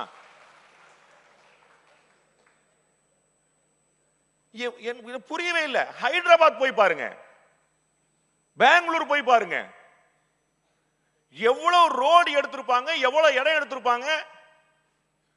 அப்ப இது வந்து நம்ம ஆட்கள் அப்படி சொல்லல.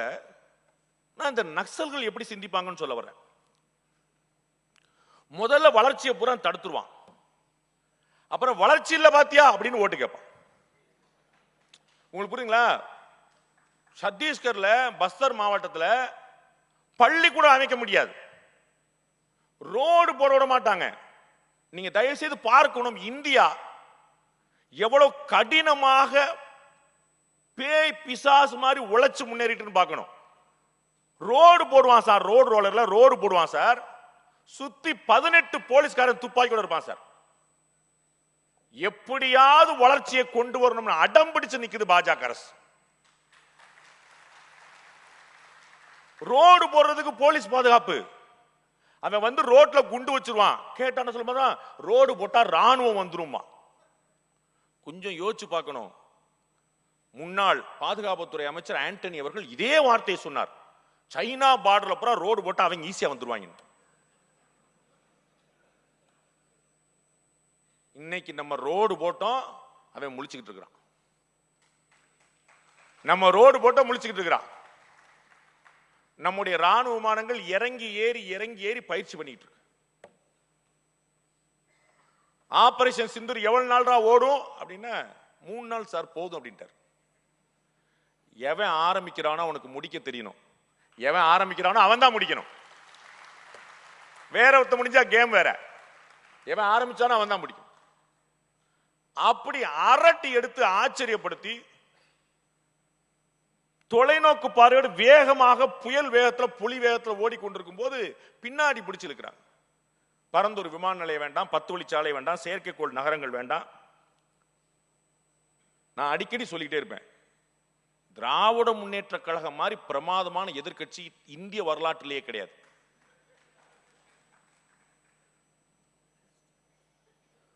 திமுக எதிர்க்கட்சியா இருக்கும் போது அவங்கள மாதிரி பியூட்டிஃபுல்லான பாலிடிக்ஸ் வேற யாராலும் பண்ண முடியாது. இதே 10 வழிச்சாலைக்கு சாலை வேண்டாம் என்று திமுக அன்று சொன்னது. நெடுஞ்சாலைத்துறை அமைச்சராக அண்ணன் ஏவேவேலு ஆனோனே நாங்கள் சாலைக்கு எதிராக இல்லை, சாலை வேண்டும், வளர்ச்சி வேண்டும் மாத்தி சொல்லிட்டார். என்எல்சில மக்கள் போராட்டம் நடத்துகிறார்கள். சில கட்சிகளுடைய பின்னணியில தமிழக அரசு ரொம்ப திடமாக நின்று நில கையெடுப்பு செஞ்சிட்டு இருக்கு. பரந்தூர் விமான நிலையத்தில் திமுக ஆளுங்கட்சியானோனே ஆல்மோஸ்ட் 500 ஏக்கருக்கு மேல லேண்ட் அக்யூர் பண்ணியாச்சு. உங்களுக்கு தெரியுமா, பாரத பிரதமர் நரேந்திர மோடி அவர்கள் கொண்டு வந்து திரும்ப பெற்ற சட்டம் ஒன்று இருக்கு. வேளாண் சட்டம் பின்னாடி, ஃபார்ம் லேண்ட் வந்து பின்னாடி, அதற்கு முன்னாடி ஒன்று இருக்கு, நிலம் கையகப்படுத்தும் சட்டம். லேண்ட் அக்விசிஷனுக்குன்னு ஒரு ஆக்ட் கொண்டு தான், அதை 2 ஆர்டினன்ஸ் கொண்டு வர முடியல.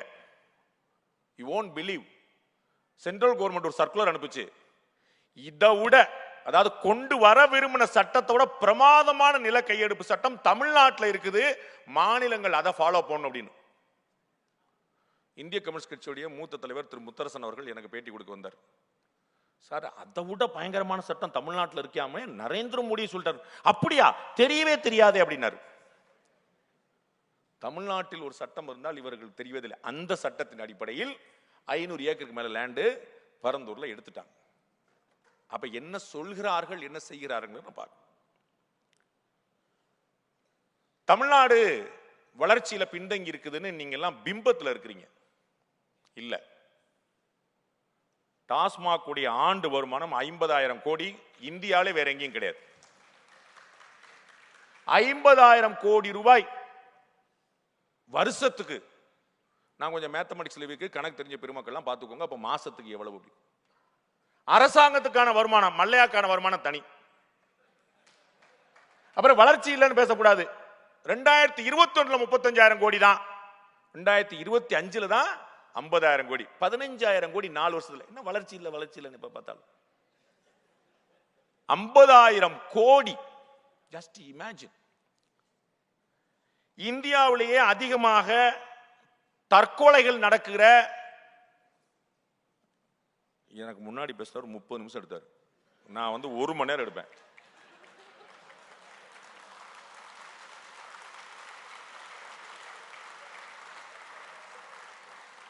இந்தியாவிலேயே தற்கொலைகள் அதிகம் நடக்கிற 2வது மாநிலம். ஒரு ஆண்டுக்கு 20,000 பேர் தமிழ்நாட்டில் தற்கொலை செய்து இறக்கிறார்கள். அப்படியே கழிச்சு மாசத்துக்கு வாரத்துக்கு 4 குடிச்சீங்கன்னா 1 மணி நேரத்துக்கு 2 பேர், நம்ம பேசிக்கிட்டு நடுல 4 பேர் தமிழ்நாட்டில் தற்கொலை பண்ணி செத்து போயிட்டான். இந்த மீட்டிங் ஆரம்பிச்சு முடியறதுக்குள்ள 6 பேர் செத்து போயிடும் தமிழ்நாட்டில் தற்கொலை பண்ணி. ஆனால் நீட்டுக்காக தற்கொலை நடக்கிறது அப்படின்னு சொல்லி இவங்க பிம்பத்தை கிரியேட் பண்றாங்க. Every hour there is 2 suicides in Tamil Nadu. Every hour. அதை பத்தின ஒரு பார்வை, அதை தடுக்கணும். 20,000 பேருங்க வருஷத்துக்குங்க. இந்தியாவிலே அதிகமா செகண்ட் ஹையஸ்ட் ரோடு ஆக்சிடென்ட் தமிழ்நாட்டில் நடக்குது. 18,000 பேர் ஆண்டுதோறும் சாலை விபத்தில் இறக்கிறார்கள். மாசத்துக்கு 1,500 பேர், ஒரு நாளைக்கு 50 பேர் பேர் அவர் 2 பேர். அதுல ஒரு 4 பேர் இறந்து போறோம் அந்த மீட்டிங் முடியறதுக்குள்ள.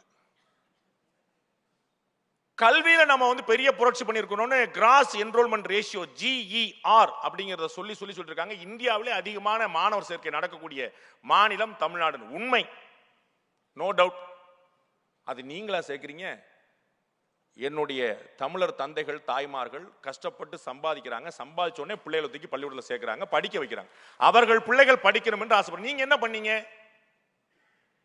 அவர்கள் ஏதோ செஞ்ச மாதிரி படிக்கிறாங்க. GER கூடிருச்சு.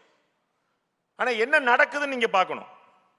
2024 ஏசர் ரிப்போர்ட் படி அரசாங்க பள்ளிக்கூடத்தில் இருக்கக்கூடிய 5ஆம் வகுப்பு மாணவர்கள் 37% பேர் தான் 2ஆம் வகுப்பு பாடத்தை படிக்க முடியுது. 37% அரசு பள்ளி மாணவர்கள் தான் 5ஆம் வகுப்பு மாணவர்களால் 2ஆம் வகுப்பு பாடத்தை படிக்க முடியுது. 2ஆம் வகுப்பு பாடத்துல என்ன இருக்கும் நினைக்கிறீங்க? சுந்தர் பிச்சையா? இல்ல. அந்த இதுவும் போட்டிருக்கான் டெக்ஸ்ட்ல. மான் ஓடியது, புலி துரத்தியது, மான் வேகமாக ஓடி குகைக்குள் ஒளிந்து கொண்டு தப்பித்தது. இதை படிக்க முடியல 5ஆம் கிளாஸ் பையனால. 37% பேர் தான் படிக்கிறான். 8ஆம் கிளாஸ் படிக்கக்கூடிய மாணவர்கள் 62% பேர் தான். 8ஆம் கிளாஸ் படிக்கிறவன் 2ஆம் கிளாஸ் பாடத்தை 62% படிக்கிறான். மிச்சம் 38% பேரால் அதை வாசிக்க முடியல, படிக்க முடியல. அரசாங்க பள்ளிக்கூட நிலைமை. இப்ப நேத்து ஒரு ரிப்போர்ட் பார்த்தேன், டைனஸ்டி பாலிடிக்ஸ் எப்படி இருக்குதுன்னு. டிஎம்கே 18% பேர் டைனஸ்டி பாலிடிக்ஸ், அவங்களுடைய குடும்பத்திலிருந்து வந்தவங்க. அதிமுக 4% பேர். முக்கியமான காரணம் இதற்கு தேசிய கட்சிகள் இல்லாத தமிழகம். அதான் முக்கியமான பிரச்சனை. கம்யூனிஸ்ட் கட்சி முழுக்க கரைந்து, தேசியத்தை எதிர்பார்த்து கரைந்து, அது வந்து மாநில கட்சியா கூட அங்கீகாரம் பெற முடியாத இடத்துக்கு போயிருச்சு. காங்கிரஸ் கட்சி, திமுக இருந்தால் நமக்கு எந்த குழப்பமும் இல்லை, நம்ம ஈஸியா போலாம். திமுக தலைவர் தமிழக முதலமைச்சரும் பெருந்தன்மையோடு இருக்கிறார். காங்கிரஸ் கட்சிக்கு 10 MP சீட் கொடுத்தார். இந்தியாவில யாரும் கொடுக்கல. தேஜஸ்வி சூர்யா இன்னைக்கு சொல்ற, தேஜஸ்வி யாதவ் இன்னைக்கு சொல்லிட்டாரு பீகார்ல, நாங்க 243 நாங்களே தனியா போட்டுக்கிறோம் அப்படின்ட்டு. மம்தா பானர்ஜி காங்கிரஸ் அக்கௌண்ட்லயே சேர்க்க மாட்டேங்குது. ராகுல் காந்தி பார்த்தாரு, அவருக்கு பேசிக்கலா திமுக பெருசா பிடிக்காது. நீங்க பாத்துக்கணும், அவருக்கு வந்து பெருசா பிடிக்காது. அவர் எங்க அண்ணன் ஸ்டாலினே சொல்லிட்டாரு. ஏன்னா இவரை மாதிரி பெருந்தன்மையா இது வரைக்கும் யாருமே செயல்படல, இந்தியா முழுக்க செயல்படல. காங்கிரஸ் கட்சி தனியா என்ன எத்தனை MP வாங்க நினைக்கிறீங்க? 10 MP சார், லட்டு மாதிரி கொடுத்திருக்கிறார் அந்த பெருந்தன்மைக்கு சொந்தக்காரர். ஆனா தேசிய கட்சிகள் இங்க இல்லாம போயிடுச்சு, கூடவே நிக்குது. பிஜேபி இருக்கா இல்லையான்னு பிஜேபிக்கு தான் தெரியும். நான் ஏதாச்சும் சொன்னா அப்புறம் திருப்பி சண்டைக்கு வந்துருவாங்க. அது நம்ம நிலைமை சாண்ட்விச் மாதிரி ஆயிடுச்சு சார். அவனும் சேர்க்க மாட்டான், இவனும் சேர்க்க மாட்டான். நீ ஒண்ணு இந்த பக்கம் வா, இல்லாட்டி அந்த பக்கம் வா அப்படின்னா. ஏன் இளைஞர்கள் மாற்றத்தை தேடுகிறார்கள் அப்படின்னு ஏன் புரிஞ்சுக்க மாட்டேன்றீங்க? இப்ப இருக்கிற கட்சி சரியில்லைங்கிறதான பிரச்சனை. அதான மக்களுடைய சிந்தனையா இருக்குது. எதனால பிஜேபி வேகமாக வளர்ந்தது, எதனால நாம் தமிழர் 8% பெற்றது, எதனால இன்னைக்கு வந்து விஜய் பின்னாடி தமிழக இளைஞர்கள் அவ்வளவு பேர் நிக்கிறாங்க? அப்ப யோசிக்க வேண்டாமா? Instead of blaming the public, இந்த கூட்டத்துடைய சராசரி வயசு 50. இங்க கூடி இருக்கக்கூடிய சராசரி வயசு 50. நேத்து திருச்சியிலையும் அரியலூர்லையும் குன்னூர்லையும் குன்னத்திலையும் கூட்டின சராசரி 25. ஜஸ்ட் யோசிங்க. அப்ப அடுத்த தலைமுறை என்ன விரும்புகிறது அப்படிங்கிற பார்க்காம, அவர்களுக்கு என்ன மாதிரி சொன்னா புரியும் அப்படிங்கிற யோசிக்காம, நாம ஏதோ தனியா வண்டி ஓட்டிட்டு இருக்கிறோம். இந்தியாவிலேயே நான் எங்கேயுமே பார்த்தது இல்லைங்க இந்த மாதிரி திரை உலகத்தை நடிகர்களை நம்பி வந்து ஒட்டுமொத்தமா அடமான வச்ச மாதிரி நிக்கிறது வந்து வேற எந்த ஸ்டேஜ்ல. கர்நாடகால நான் பார்க்கல, கேரளால பார்க்கல, ஆந்திரால பார்க்கல. NT ராமாராவோட முடிச்சிட்டாங்க அங்க. இது நம்ம வேற டாக்டரோ இன்ஜினியரோ ஆடிட்டரோ யாருமே காப்பாற்ற முடியாது நினைக்கிறாங்க. நடிகர்கள் தான் நம்மளை காப்பாற்ற முடியும். ஏன்னா அவர் ஒருத்தர் தான் ஒரே நேரத்தில் 8 பேர் அடிக்கிறார். டாக்டர் ஒவ்வொருத்தரா வாங்கன்றாரு, இன்ஜினியர் அடுத்த வாரம் வாங்கன்றாரு, நடிகர் மட்டும் தான் ஒரே இடத்துல 8 பேர் அடிக்கிறார். அவரு அப்ப நம்ம பிம்பம் எப்படி போய் நிக்குது அப்படிங்கிறது எனக்கு புரியவே இல்லை. ஆனா இதை பிளேம் பண்றதுல அர்த்தம் இல்லைங்க. தமிழ்நாட்டில் பிஜேபி ஏன் வளர முடியல அப்படின்னு ஆசிரியர் திரு குருமூர்த்தி அவர்கள்ட்ட கேட்டாங்க. அவர் சொல்றார் டிஎம்கே தான் காரணம் அப்படின்னு. நான் ஹம்பிளா முரண்படுறேன். பிஜேபி தான் காரணம். தமிழ்நாட்டில் பிஜேபி வளராம போனதுக்கு பிஜேபி தான் காரணம். டிஎம்கே தான் பிஜேபி வளர்க்குது. டிஎம்கே லைவ்ல இருந்தா தான் பிஜேபி வளரும். டிஎம்கே இல்லாத தமிழ்நாட்டில் பிஜேபிக்கு வேலை இல்லை. புரியல உங்களுக்கு? கஷ்டம். அவங்களுக்கு புரிஞ்சிருச்சு. திமுக நேற்று வரை பேசிக் கொண்டிருந்த அதே விஷயங்களை திரு விஜய் பேசுகிறார். நேத்து அரியலூர்ல பேசிட்டார், பீகார்ல 65 லட்சம் ஓட்டு போயிருச்சுங்கன்றார். ஓட் சோரி. ராகுல் காந்தி பேசுறது அப்படியே பேசுறார். திமுக கவனமா இருக்கணும், காங்கிரஸ் கட்சி தடமாறிடுமா பாத்துக்கங்க. அது ஒரு சிக்னலா நான் பார்க்கிறேன். காங்கிரஸ் கட்சியுடைய தலைமை கொஞ்சம் யோசனை இருக்கிறதா கேள்விப்படுறேன். அதனால அதே ஒரு சிக்னல் கொடுக்குற மாதிரி இங்க போயிட்டு இருக்கிறாங்கன்னு பார்க்கிறோம். தேசிய கட்சிகள் இல்லாத தமிழகம் தான் ஒரு பெரும்பாடு. மக்கள் தேசியவாதிகளாக இருக்கிறார்கள். நண்பர் பெரிய பட்டியல் போட்டார். அது சுதந்திர காலத்துக்கு முன்னாடி இருந்து பாரதியார் காலம் வரைக்குமே பிறகுமே கூட எப்பயுமே நம்ம பின்னாடி வந்ததில். அதனால தான் எம்ஜிஆர் அவர்கள் கூட அனைத்து இந்திய அண்ணா திராவிட முன்னேற்றங்கள் தான் ஆரம்பிச்சாரே தவிர வெறும் தமிழ்நாட்டுக்கான விஷயம் ஆரம்பிக்கல. ஒரு ஆல் இந்தியா பார்ட்டியாக தான் அது மைண்ட் நினைச்சார். இந்தியாவுக்கான பார்வையோடு நினைச்சார். மூப்பனார் அவர்களும் ஜெயலலிதா அவர்களும் அதே தொடர்ந்து பார்வையில் இருந்தாங்க. தமிழ்நாட்டில் பிஜேபி வளர்க்கறதுக்கு நிறைய ஐடியா சொல்லலாம், யாரும் கேட்க மாட்டாங்க. எனக்கு தெரிஞ்ச ஒரே வழி நரேந்திர மோடி தமிழ் கத்துக்கிறது தான். நன்றி, வணக்கம்.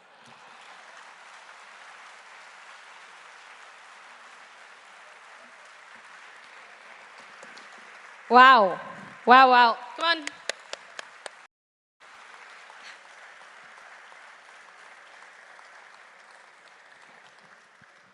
Thank you, Sri Rangaraji. As always, very essential points, very up-to-date points, delivered with super sharp wit. So, Romba Nandri. Crowd's reaction, come on, I think another round of applause.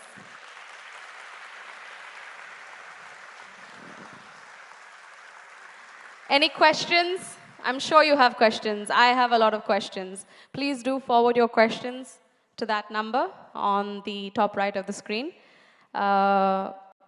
We will have the Q&A at the end. So I think we'll crack on to the next section, which is about media. We've all heard that phrase, with great power comes great responsibility. Yaar chonadu? Who said that? Yeah, Spider-Man, Ben. We all talk about media power, correct? But with power comes a lot of responsibilities. And at Vigil, we have identified 2 media bodies, organizations, who have very dutifully carried forward their responsibility and something that syncs with us, which is shedding light to our Indian history and heritage and bringing forward that very much needed Indian perspectives, Indic perspectives to our current times. So for that, Shri Krishnan, could you kindly come and take over to do the honors for the recognized media organizations? Thank you.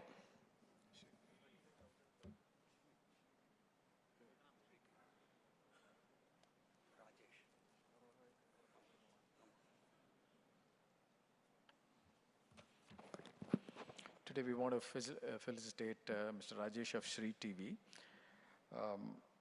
A small introduction for those who do not know about, most of you know, but still I'll give a small brief on this TV. Shri TV is a media channel dedicated to promote and protect, preserve the great civilization of our land by touching upon all aspects such as society, culture, language, history, art, literature, science, and catering to the needs of all sections of the society. They have built a very successful YouTube channel with about 250,000 subscribers.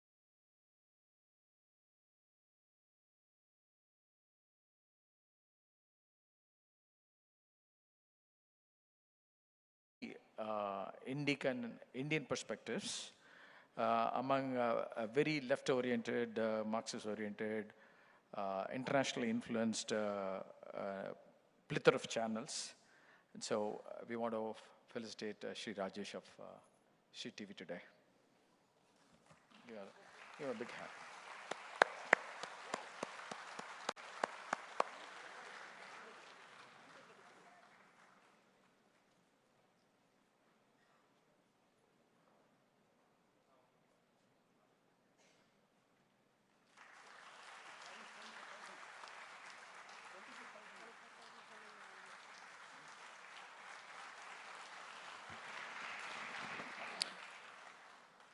We are also giving a small cash award, which just Panditji distributed.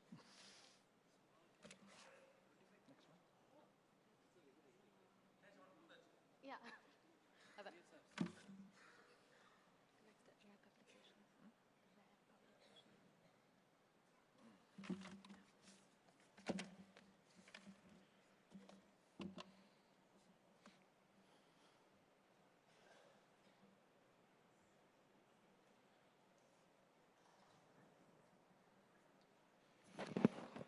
The other media that we want to honor today is Rare Publications. Rare Publications was founded in 2013, and they've been supporting publishing relevant Indic materials. They have publications in Tamil as well as in Hindi. To reach readers in multiple languages, they operate in Tamil, Adharam Veliyidu, and in Hindi they have Adhar Prakashan. One of the most impactful contributions that they have done is by publishing the Dravidamai book, which has seen a great success. This series has emerged as an eye-opener for Tamil society and for Bharat as a whole, because it's in English. And this has helped dismantle myths about the Dravidian movement and initiating a fresh debate on identity, history, and politics. Rare Publications has demonstrated its editorial focus, determination to present non-fiction that challenges dominant narratives, documents overlooking truths, and equips readers with factual clarity.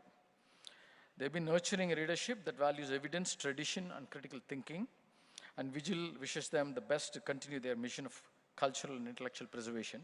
So we are happy to honor them today.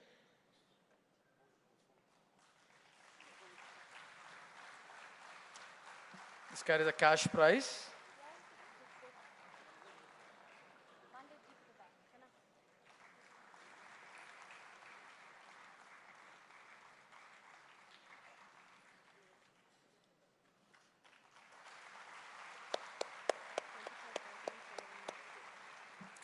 So we honor them with a small cash prize of 25,000 rupees each.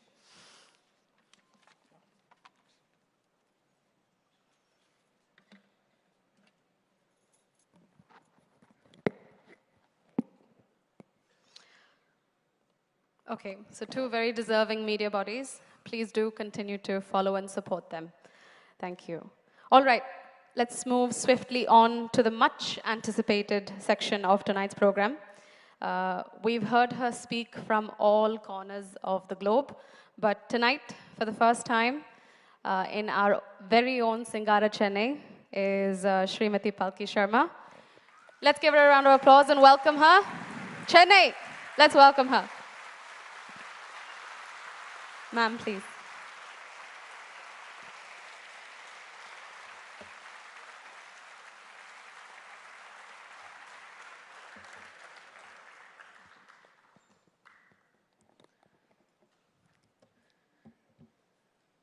Good evening. Namaskar.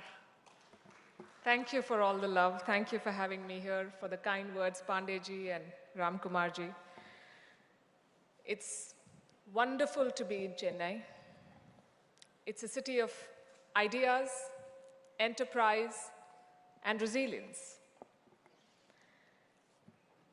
I would say this city is a reminder that India does not have to choose between heritage and modernity, because Chennai has both.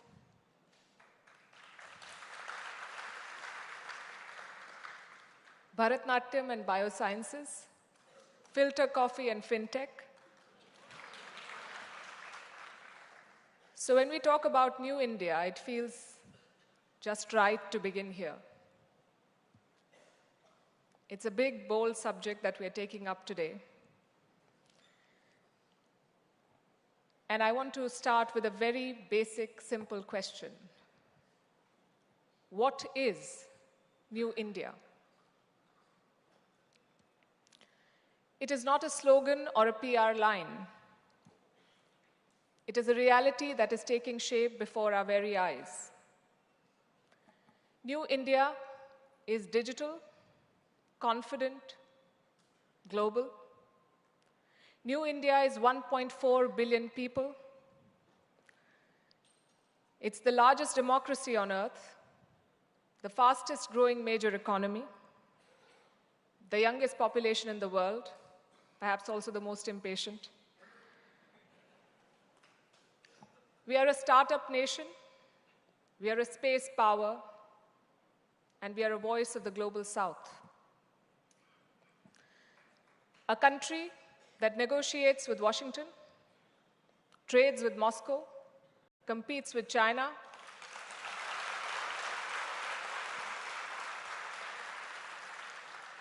builds with Tokyo, and still finds time to send mangoes to West Asia.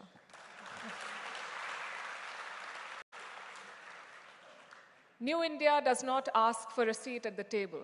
We build the table and tell the world to join.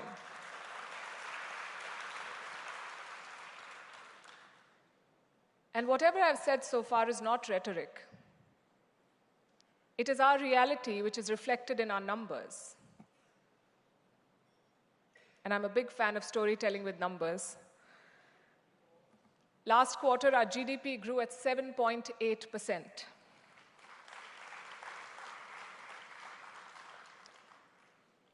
And this happened at a time when the US is staring at a slowdown. You must have seen the latest Fitch report.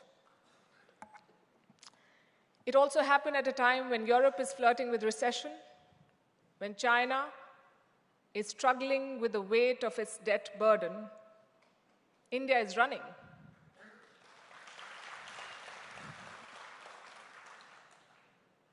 Last month, UPI crossed 20 billion transactions, total value more than 24 lakh crore rupees. It's a world record, and we are far from done. India is the world's fourth largest economy, on course to becoming the third largest by 2027, behind just US and China, ahead of Germany and Japan. And our story, ladies and gentlemen, is not just about size.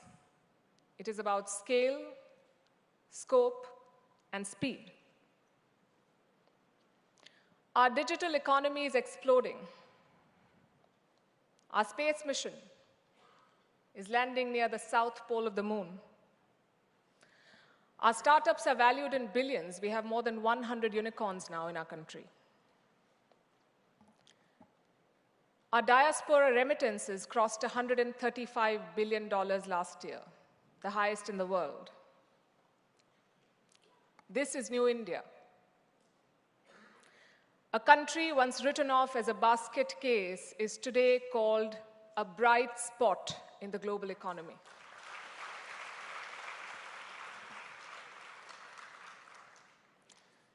So what makes New India tick? I can think of 5 Ds. My first D is demography.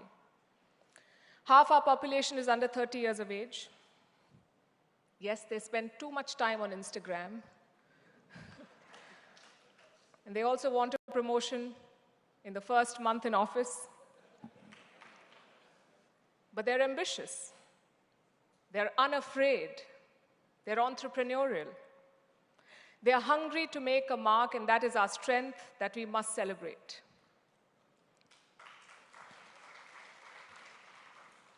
My second D is democracy. In a world that is drifting towards authoritarianism, India stands out. We are very chaotic. We argue, we disagree, we protest, we vote, but we move on. We've always had a peaceful transition of power. And sometimes it feels like democracy is slowing us down. But we must remember that democracy is also what saves us. It is what makes us who we are, a noisy, chaotic family of 1.4 billion people. The third D on my list is diversity. 22 official languages, hundreds of dialects, and every religion under the sun. India is not a melting pot. We are a very big thali, where every dish retains its unique taste and together it makes a meal.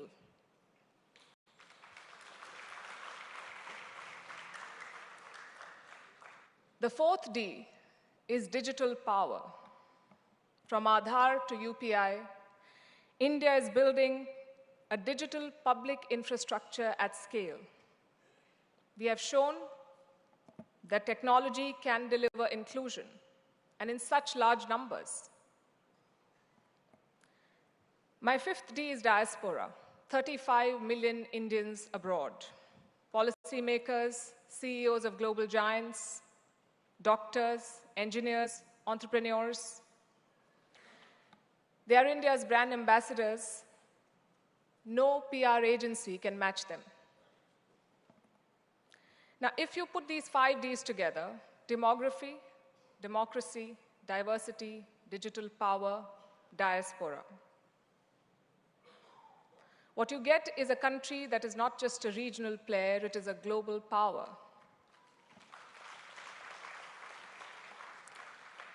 Not just a market, but a shaper of rules. Not just a voice, but an agenda setter.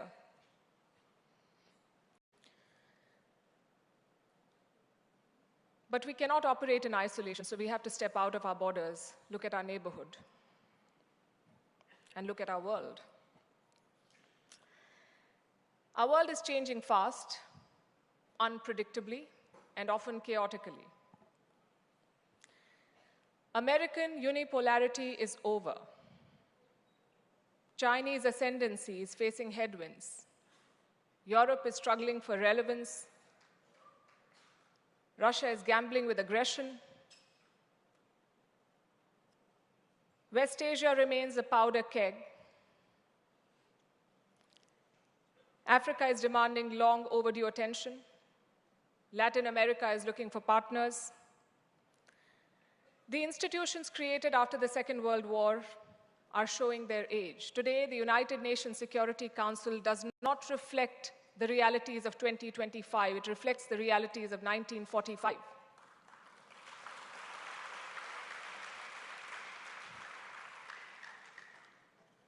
The World Trade Organization is struggling to function. The IMF and the World Bank face questions of legitimacy. Technology is redrawing power maps faster than diplomats can update their talking points. Artificial intelligence, quantum computing, biotechnology, these are not buzzwords. These are the new currencies of global influence.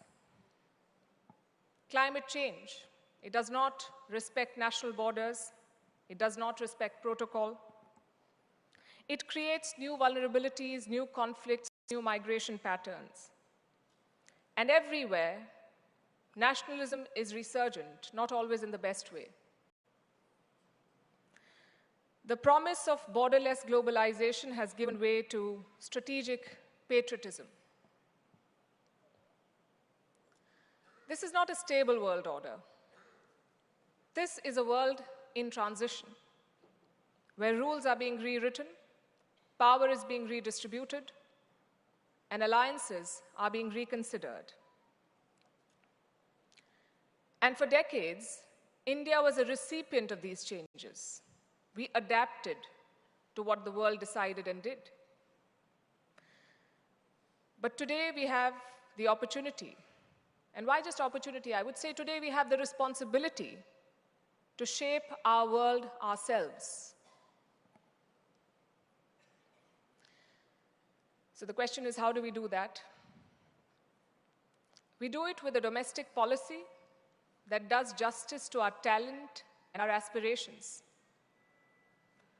and a foreign policy that is bold, agile, and unapologetic.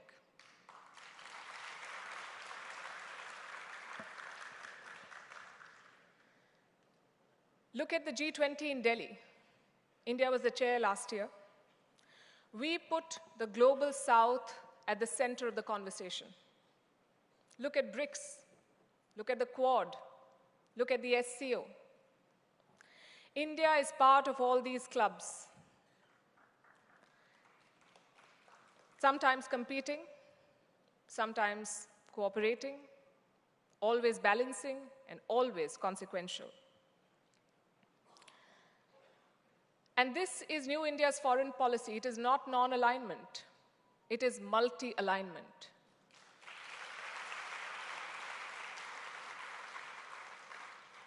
We engage with everyone, but we depend on no one.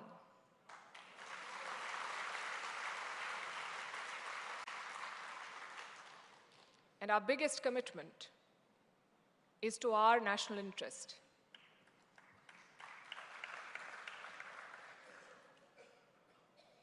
And it's not easy to walk this path, especially in a neighborhood as difficult as ours. I would say South Asia is one of the most volatile regions in the world today. Look at the past 3 years. Coup in Myanmar, economic collapse in Sri Lanka, radical takeover in Bangladesh, and I'm sure you followed what happened in Nepal this week. Nepal is our closest neighbor and closest, oldest civilizational partner. This week it was in turmoil. The government tried to ban social media, Gen Z hit the streets. Dozens of people died, protesters clashed with the police, the prime minister had to resign, now they have an interim government in place, social media has been restored. But Nepal's fault lines have not been addressed. They've not been repaired. And for India, these stories are not abstracts. They have real consequences for us. Security, trade, refugees. To our west, we have a terror state called Pakistan. First time I'm hearing people cheering for Pakistan.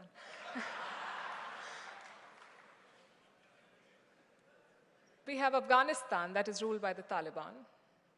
And we have China, which remains our biggest challenge. I think the handshakes in Tianjin will not change China's DNA. We must remember that.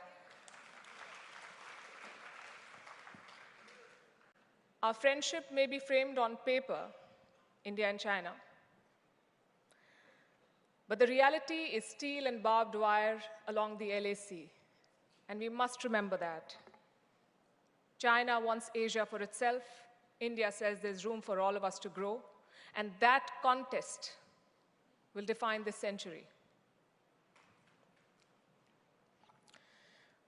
And what makes life even more complicated is the uncertainty around us.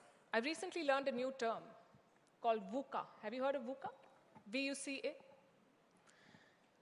V for vulnerability, U for uncertainty, C for complexity, and A for ambiguity. They say we live in a VUCA world. That's VUCA for you. In America, they have a different name for it. It's Donald Trump.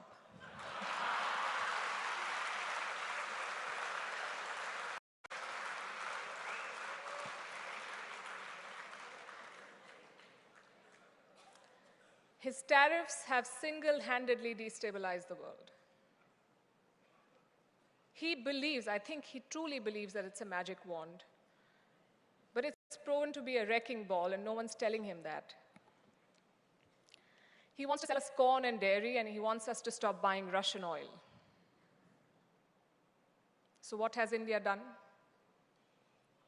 We continue talking, we pursue a deal, but we insist on a deal that works for both of us. Again, that's New India for you. We stand our ground.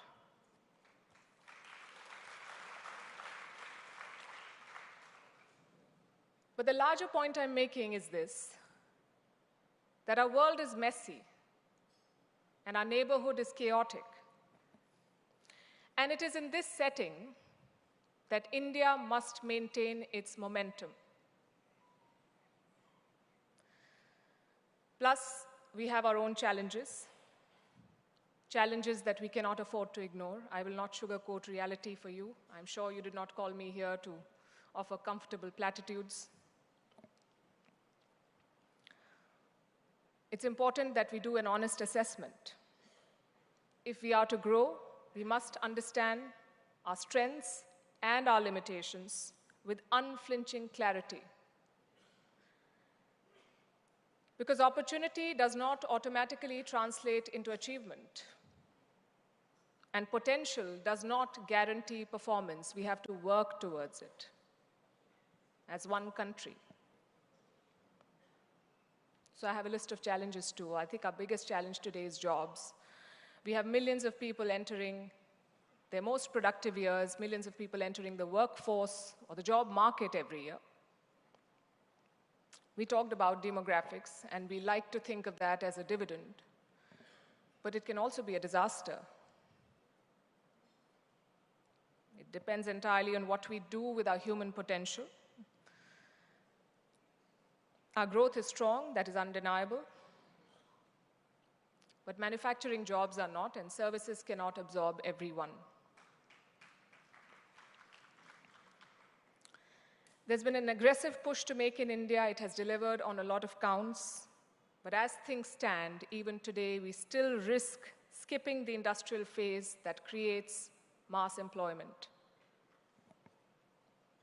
And this is linked to our second challenge, which is human capital. You mentioned Sundar Pichai. I did not understand Tamil, but I got that. So at the top, we have created Sundar Pichais and Satya Nadellas. But at the bottom, we've also left millions behind.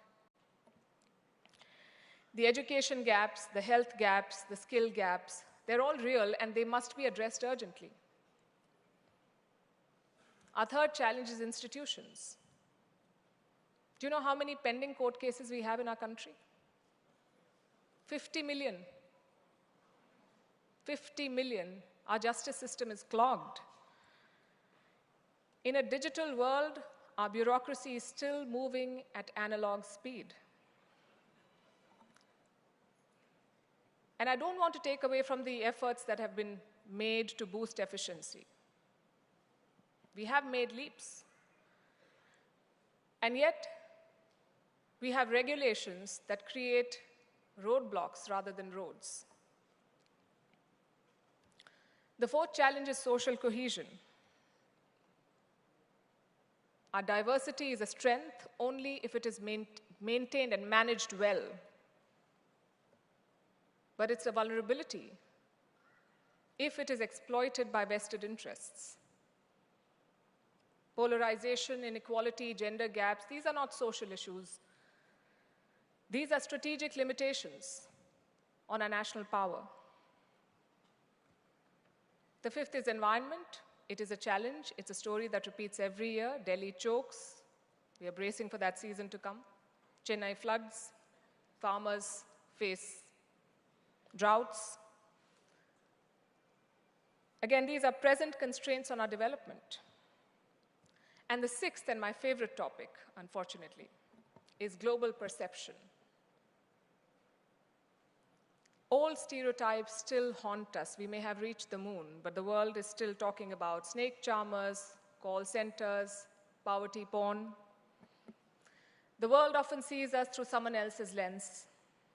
And that narrative must change, and no one else is going to do it for us. We have to do it for ourselves. We have to take charge of our story.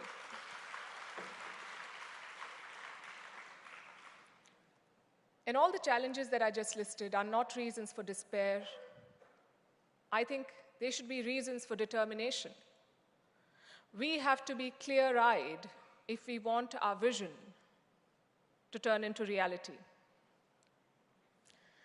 Thankfully for us, India also stands at a vantage point. The great supply chain reorganization is underway. I keep talking about it on my show. The pandemic and the politics that followed has taught the world the risks of overdependence on China, so companies are looking for other markets, they're relocating, and India offers a compelling alternative. I think the best example is Apple. Apple is making iPhones in India, and this is not just an investment story. When one of the world's most valuable companies invests in India, builds in India, commits to India, then it's a message to the whole world.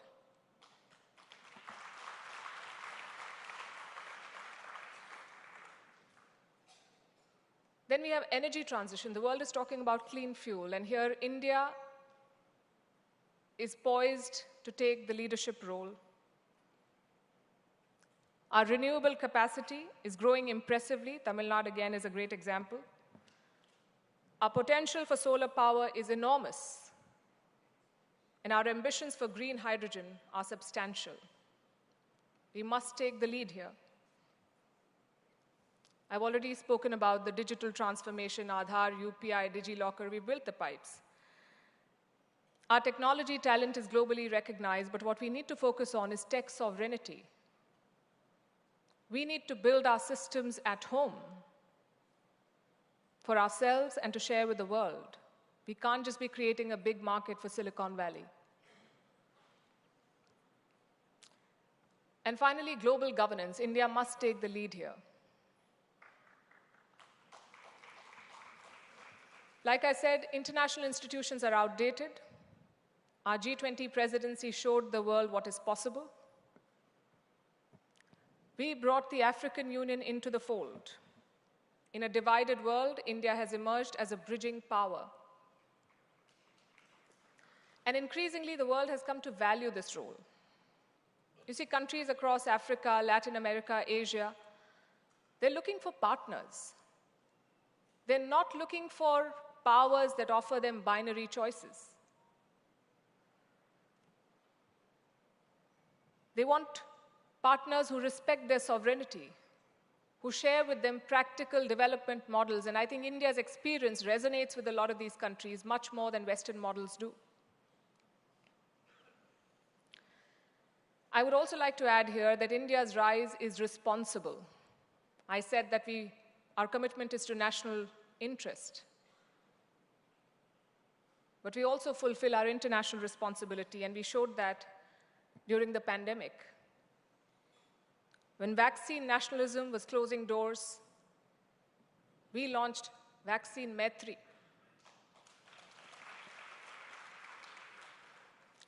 India sent vaccine doses and medical supplies to more than 100 countries because our strategy was solidarity. On climate, we co-founded the International Solar Alliance. More than 100 countries are part of it. Again, this puts the Global South at the heart of the energy transition. And then, of course, our digital public goods. Countries are increasingly learning from them and adopting them. So we don't just speak for the Global South, we also build for it. And a big part of what we're building is strength, including military strength. India is emerging as a defense exporter. And we are offering the world systems which are affordable and reliable. And we showed what they're capable of in Operation Sindoor.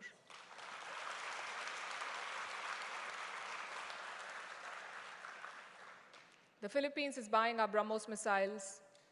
Many other countries have shown interest. And this is not just an export story. This also repositions India as a security provider in the region and the world. Now, if you connect these dots, you'll see that India is not just guarding its borders, it is designing the boundaries of possibility.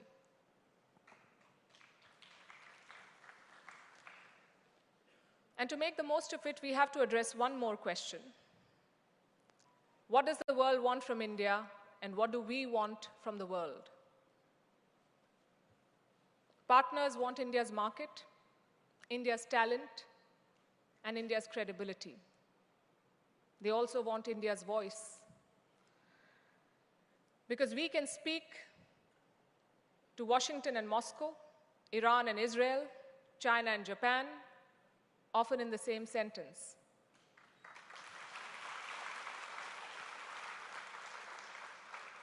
Without India, there is no credible climate pathway.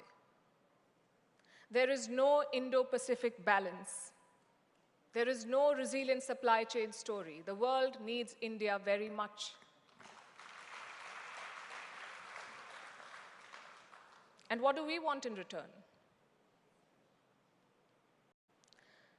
We want respect for our choices.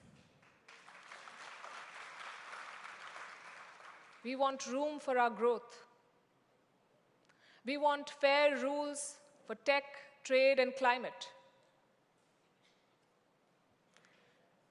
Not lectures, but latitude. Not vetoes, but partnership. So New India must define the red lines and set expectations. And this will happen with a deeper change, which I dare say is already underway. It is less visible than GDP, but more powerful than policy. It is the cultural code of our country that is catching up with our capabilities. We are done with self-doubt. We don't dismiss tradition as an enemy of modernization. We don't treat ambition as arrogance. We don't confuse noise with relevance. We are comfortable saying no when it matters, yes when it makes sense, and not yet when prudence demands patience. So what is the message today? India's rise is not inevitable. India's rise is intentional. This new India that we all dream of, that we talk about, must be built brick by brick, bite by bite. It will take ambition. It will also take patience, boldness and humility, strength and compassion. And the world is watching us, some with hope, some with envy, and some with doubt. It is not our job to prove them wrong. It is our job to prove ourselves right.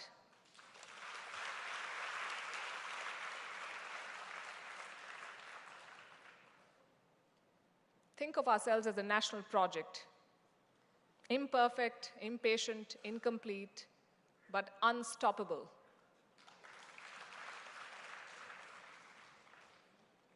And the world better make room, because India has arrived and it is here to stay. Thank you.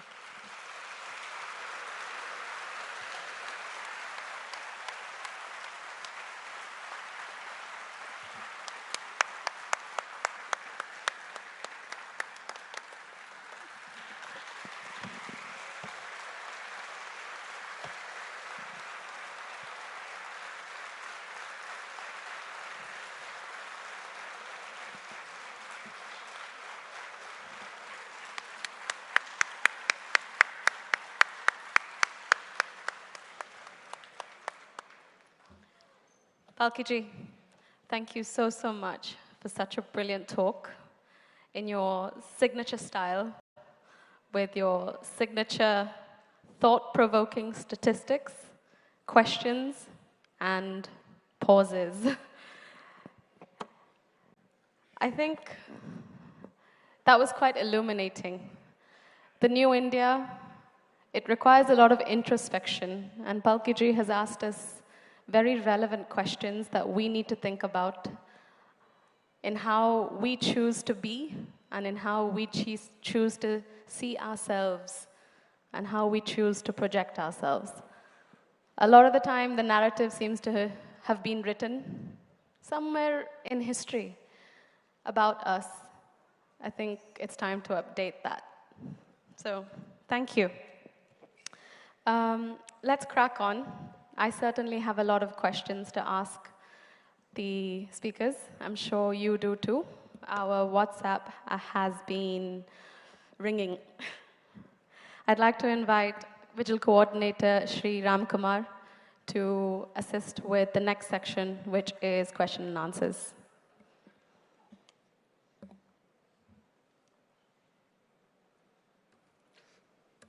Okay, so some real quick ones. The first one is from Yuvaraj from Srivilliputtur. So the question is, India gets often framed in global narratives through Western media. This is for you, Palkiji. And India gets often framed in global narratives through Western media biases.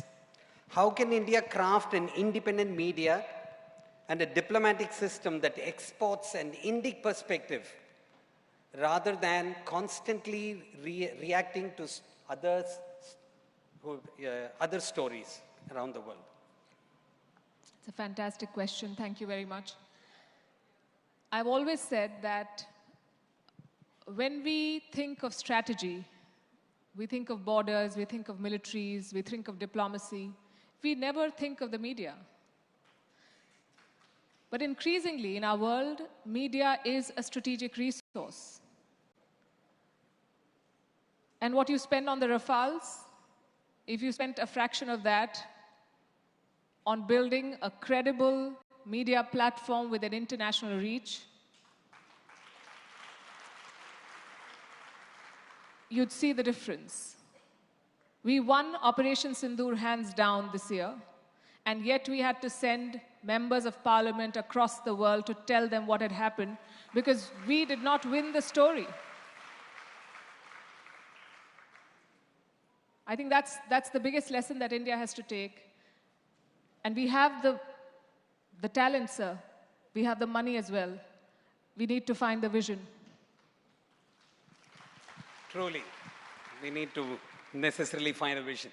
So the other one is for Pandey. So Tamil Nadu has a strong tradition of questioning authority and central narratives. How do you see this culture of debate and dissent shaping up India's democracy when we reach a Viksit Bharat status by 2047? விக்ஷட் Bharat வளர்ந்த பாரதம் அப்படின்னு வந்தால் அது தமிழ்நாடுடைய பங்களிப்பு இல்லாமல் இருக்கவே முடியாது. Indian எக்கனாமியில் 5வது largest state Tamil Nadu. நம்ம டாப் 5க்குள்ளே எப்பயுமே இருந்திருக்கிறோம். அது திமுக அதிமுகவால் வளர்ந்ததில்லை, நம்முடைய தொழிலதிபர்களால் வளர்ந்தது.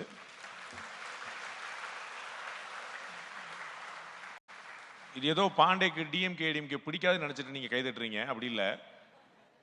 திருப்பூர் வளர்ந்ததுக்கு, விருதுநகர் வளர்ந்ததற்கு, பொள்ளாச்சி வளர்ந்ததற்கு, தூத்துக்குடி வளர்ந்ததற்கு இந்த அரசாங்கங்கள் என்ன செய்தனன்னு சொல்லணும். பல்லடத்துல இருந்து எல்லா ஊரும் அந்த ஊர் மக்கள் அவர்கள் விரும்பி கடுமையாக உழைக்கிறார்கள், முன்னேறுகிறார்கள். பிறகு வந்ததுதான் இந்த ஸ்ரீபெரும்புதூர், ஒரகடம் இந்த மாதிரியான சமாச்சாரங்கள்லாம். அதனால இந்தியாவுடைய வளர்ச்சியில தமிழகத்தின் பங்கு மிக முக்கியமானதாக இருக்கும். இந்த நெரேட்டிவ்லாம் தாண்டி வளரக்கூடிய தன்மை நம்முடைய மக்களுக்கு உண்டு. அதனால ஒரு டிபேட் எப்படி செட் பண்றாங்க, ஒரு பிரிவினைவாதம் எப்படி இருக்கு அப்படிங்கிறலாம் கவலைப்படாம நாம நம்முடைய வேலையில கவனம் செஞ்சுட்டே இருக்கோம். திரும்ப சரியான உதாரணம் பாரத பிரதமர் நரேந்திர மோடி தான். விமர்சனங்களை காதுல வாங்காம வேலையை பார்த்துக்கிட்டே இருந்தோம்னா விமர்சனங்கள் பாராட்டுகளாக மாறும். to Palki, this one. Have you interviewed Raghuram Rajan?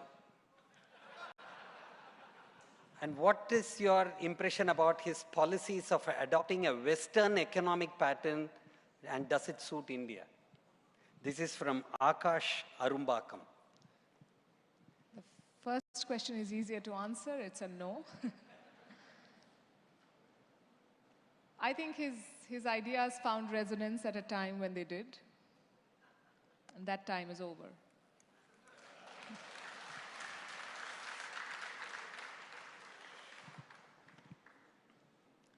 So the next one, again to Pandey. When do you see Tamil Nadu coming out of cinema glamour ruling politics? This is from Advocate Anand Mailapur. எம்ஜிஆரும் ஜெயலலிதாவும் இந்த நாட்டுடைய முதலமைச்சரானது அவர்களுடைய cinema கவர்ச்சினால மட்டுமே அல்ல, அவர்களுடைய ஆளுமை திறனாலும் கூட தான். கருணாநிதியும் சினிமா துறை சேர்ந்தவர், அண்ணாவும் சினிமா துறை சேர்ந்தவர்கள் தான். அதனால நம்ம வந்து ஜானகி அம்மாவும் சினிமா துறை சேர்ந்தவங்க தான். ஸோ நம்ம மக்கள் சினிமாலேருந்து வந்த எல்லாருமே அப்படி சூப்பர் ஸ்டாரை ஆக்கிறது இல்லை. பாக்யராஜ் ஒரு உதாரணம், கார்த்தி ஒரு உதாரணம், இது மாதிரி நிறைய பேர் கட்சி ஆரம்பிச்சார். டி ராஜேந்தர் ஒரு உதாரணம். ஸோ சினிமாவில் நீங்கள் ஜெயிச்சிங்கனால அரசியலில் ஜெயிக்கணுங்கிறது இல்லை. அரசியல் வந்து ஒரு தனி உலகம். அதை ஜெயிக்கிறதுக்கு ஒரு பெரிய ஆளுமை திறமை தேவை. அது எம்ஜிஆருக்கும் ஜெயலலிதாவுக்கும் இருந்தது, விஜய்க்கு இப்போதைக்கு இல்லை.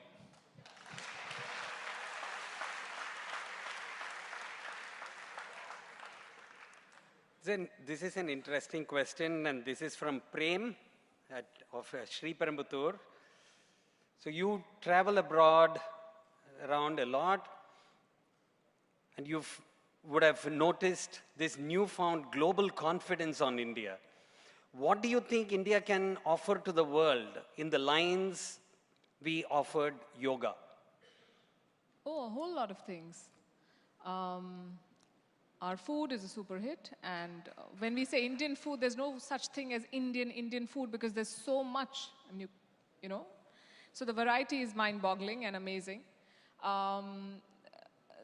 Unfortunately, the world is patenting a lot of what was ours, including, you must have seen turmeric latte, haldi doodh, and a whole lot of things. India has so much to offer, but in this day and age, beyond the goods that we offer, is the idea of India. You know, the world talks about DEI these days. All these top companies say diversity, inclusion. We championed it so many decades ago. That's the DNA of India. We started off with DEI. The world has just learned about it. So I think the Indian way of being has so much to teach the world. And there is a grudging acceptance of that now. Great. To Pandey.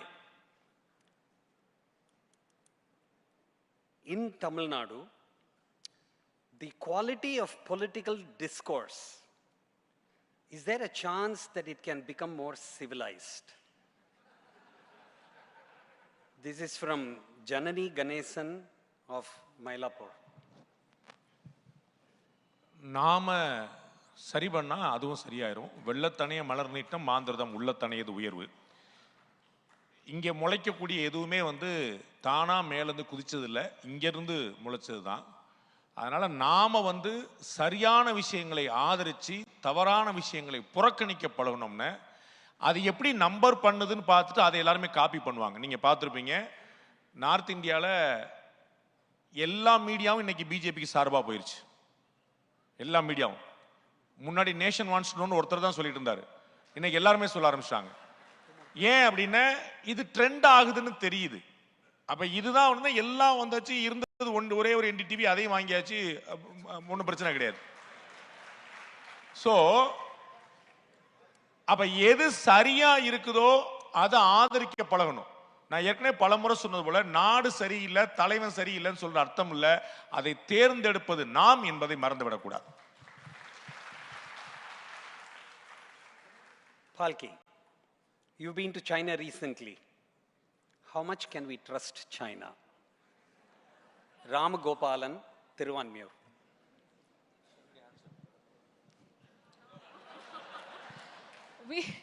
We have to, like I said, engage with everyone, depend on ourselves. But I'll tell you that China is unlike any other country for a reporter because you don't get to do anything.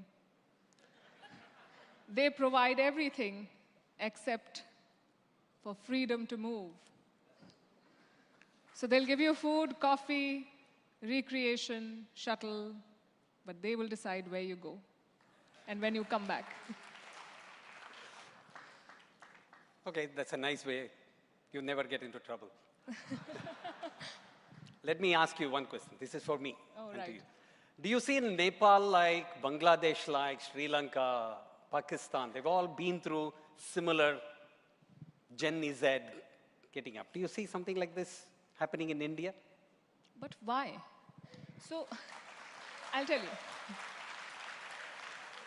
First of all, we are not any of these countries. Second of all, Sri Lanka collapsed because of economic crisis. We are the fastest growing major economy in the world, so that's out.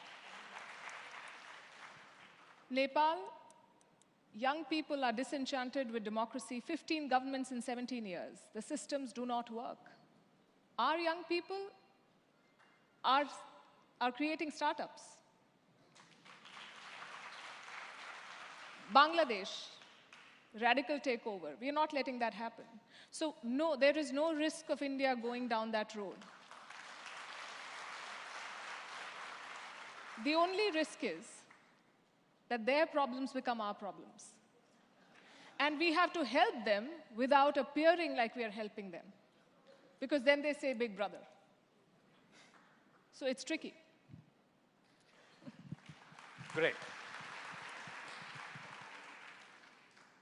Pandeji, corruption and immorality is going unpunished. Your take? அதுக்கு முன்னாடி ஃபல்கிக்கு கேட்ட நீங்கள் 2 கேள்வியும் சேர்த்து சொல்ல நினச்சேன். அந்த 2 கேள்விக்கும் சேர்ந்து ஒரே ஒரு ஆன்சர் இருக்குன்னு நினைக்கிறேன். உலகத்துக்கு நாம் கொடுக்கக்கூடியது இன்னொரு விஷயம் என்ன இருக்குது அப்படிங்கிறதும், ஏன் பங்களாதேஷாவோ நேபாளாவோ பாகிஸ்தானாவோ ஸ்ரீலங்காவோ இந்தியா இருக்காது அப்படிங்கிறதும் 2க்கும் ஒரே ஆன்சர் ஒன்று இருக்குது. யூனிட்டி இன் டைவர்சிட்டி. இது உலகத்துக்கு யோகா மாதிரி நாமளும் சொல்லித்தரக்கூடிய ஒரு விஷயம். பாகிஸ்தானில், பங்களாதேஷில், ஆப்கானிஸ்தானில், ஸ்ரீலங்காவில், நேபாளில் அது இல்லை. இன்னும் சொல்லப்போனால் லண்டனில் அந்த பிரச்சனை நடந்துட்டு இருக்கு, ஆஸ்திரேலியாவில் அந்த பிரச்சனை நடந்துட்டு இருக்குது, இந்தியாவில் அந்த பிரச்சனை இல்லை. சப்கா சாத் சப்கா விகாஸ் அப்படிங்கிறது இங்கே வார்த்தையாக இல்லை, வாழ்க்கையாக இருக்குது. பாகிஸ்தான் கூட உனக்கு கிரிக்கெட் மேட்ச் தேவையான்னு அசதுதீன் ஓவைசி கேட்டிருக்கிறாரு, மறந்துடக்கூடாது. அதுதான் இந்தியா, அதான் இந்தியா. உனக்கு ஆபரேஷன் சிந்தூரை விட பிசிசிஐ ரெவென்யூ முக்கியமாயிருச்சான்னு கேள்வி எழுப்புறாரு ஓவைசி. ஓஐசி அதுதான் இந்தியா. அதர் ஸ்டேட்ஸ்க்கும் எதுக்கும் கரப்ஷன் தப்பு இல்லை அப்படின்னு காமன் மேன் நினைக்க ஆரம்பிச்சிட்டான். அதான் முக்கியமான பிரச்சனை. எவன்டா கரப்ஷன் பண்ணலன்னு கேட்க ஆரம்பிச்சிட்டான். அடடா இவன் பண்ணிட்டானே அப்படின்னு தண்டனை கொடுக்கலாமே, அவன் ஒரு 1000 கோடி அடிச்சான், சரி விடு நமக்கு தெரிஞ்சது அவ்வளவுதான், அவன் அதுக்கு மேல அடிச்சிருப்பான் அப்படின்னு அது ஒரு காமன் விஷயமா மாறிடுச்சு. ஒரு இன்னாள் அமைச்சர் அவர் சொன்னார், மறைந்த முதலமைச்சர் ஜெயலலிதா அவர்கள் தண்டிக்கப்பட்ட போது அவருடைய வீட்டில் வேலை பார்க்குற அம்மா பாத்திரத்தை உடைக்குது, டமால் டு. இன்னைக்கு அவர் அமைச்சராக இருக்கிறார். டமால் டுமில் உடைக்குது. இவர் பின்னாடி என்ன பார்த்து சொன்ன, ஏதோ அந்த அம்மா தான் ஏதோ பண்ற மாதிரி, எல்லாம் அப்படி பண்ணிட்டீங்க. எல்லாரும் என்ன பண்றாங்க, ஒரு போஸ்ட் மேன் 1000 ரூபாய் காசு கொடுத்தா 100 ரூபாய் எடுத்துட்டு தான் கொடுக்குறான், எல்லாரும் பண்ணிக்கிட்டு அந்த அம்மா மட்டும் தப்புங்கிற மாதிரி சொல்றீங்கன்னு ஒரு அமைச்சருடைய வீட்டில் வேலை பார்க்குற அம்மா பாத்திரத்தை உடைச்சிரு. அதோடைய பாடம் என்னென்ன, கரப்ஷன் ரொம்ப காமனலைஸ் ஆயிடுச்சு எல்லாரும். இன்னைக்கு நேர்மையான ஒருத்தர் சொன்னீங்கன்னா இழிச்சவாயன்னு அவனுக்கு அர்த்தம். உங்களை நிறைய பேர் இழிச்சவாயன்னு சொல்றாங்களா? Next question is from Priyaranjan of Poonamalli. Why is India and in political coverage so centered only around Delhi?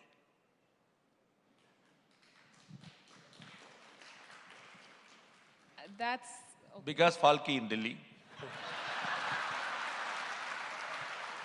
I I don't even cover politics in India, but no, it is a problem of proximity, I think. Not advantage, but a problem of proximity. It's easier for people to cover. I mean, a Delhi flood is highlighted, or a Gurgaon flood is highlighted much more than any other place. So yeah, that's something that needs to be fixed. Okay, so next question to Pandey, and this could be our last question. It's from Surendranath T. Nagar. Do you see a national party rise in Tamil Nadu? Yes, not now. Thank you.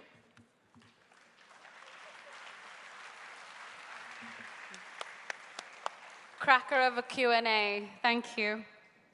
Okay, so that brings most of our interactions with our beautiful guest speakers to a close. But now a vote of thanks, and then we'll finish up with our national anthem. Shri Krishnan, please come to deliver our vigil vote of thanks.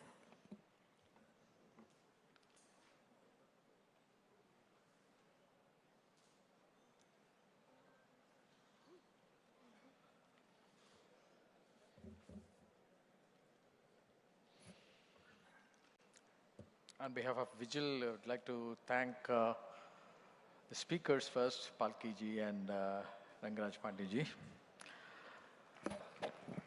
We had good sponsors without whose benevolence this would not have been possible. Thank the sponsors for their financial support. I want to thank Naradagan Sabha and its office bearers for their extraordinary support. We want to thank Yogi Sriram Venkatachalam for taking this event to a large number of people through WhatsApp communications. We want to thank Deep Sense Rakesh for digital marketing of this event. Firebrand Labs, Arvind Atreya, Arunachalam and their team for their support with the digital media. Power on LED system, Manishankar, we want to thank you. We want to thank the police department for the security arrangements. We want to thank the volunteers for their help all across. We want to thank Chanakya TV and Janam TV for their coverage. We want to thank Dinamalar and the Commune magazine for their media support. We also want to thank other media friends who are covering this. And we want to thank Hitix, who are our past partners, ticketing partners. Thank you all for attending this. Thank you very much. Have a good evening.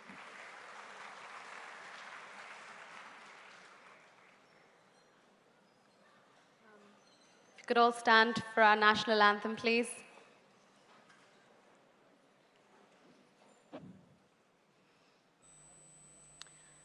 Jana Gana Mana Adhinayaka Jaya He Bharata Bhagya Vidata Punjab Sindh Gujarat Maratha Dravida Utkala Banga Vindhya Himachala Yamuna Ganga Uchchala Jaladitaranga Tava Subhana Me Jahe Tava Subhashisha Mahe Gahe Tava Jaya Gata Janagana Mangaladayaka Jaya He Bharata Vakya Vidata Jaya He Jaya He Jaya He Jaya Jaya Jaya Jaya He Bharat Mata Ki Bharat Mata Ki Bharat Mata Ki. Thank you so much, everyone, for your support. We look forward to further support like this in the future. Just one request, kindly do not flood to the stage because our speakers have other commitments to rush off to and travel plans. Thank you very much for coming tonight.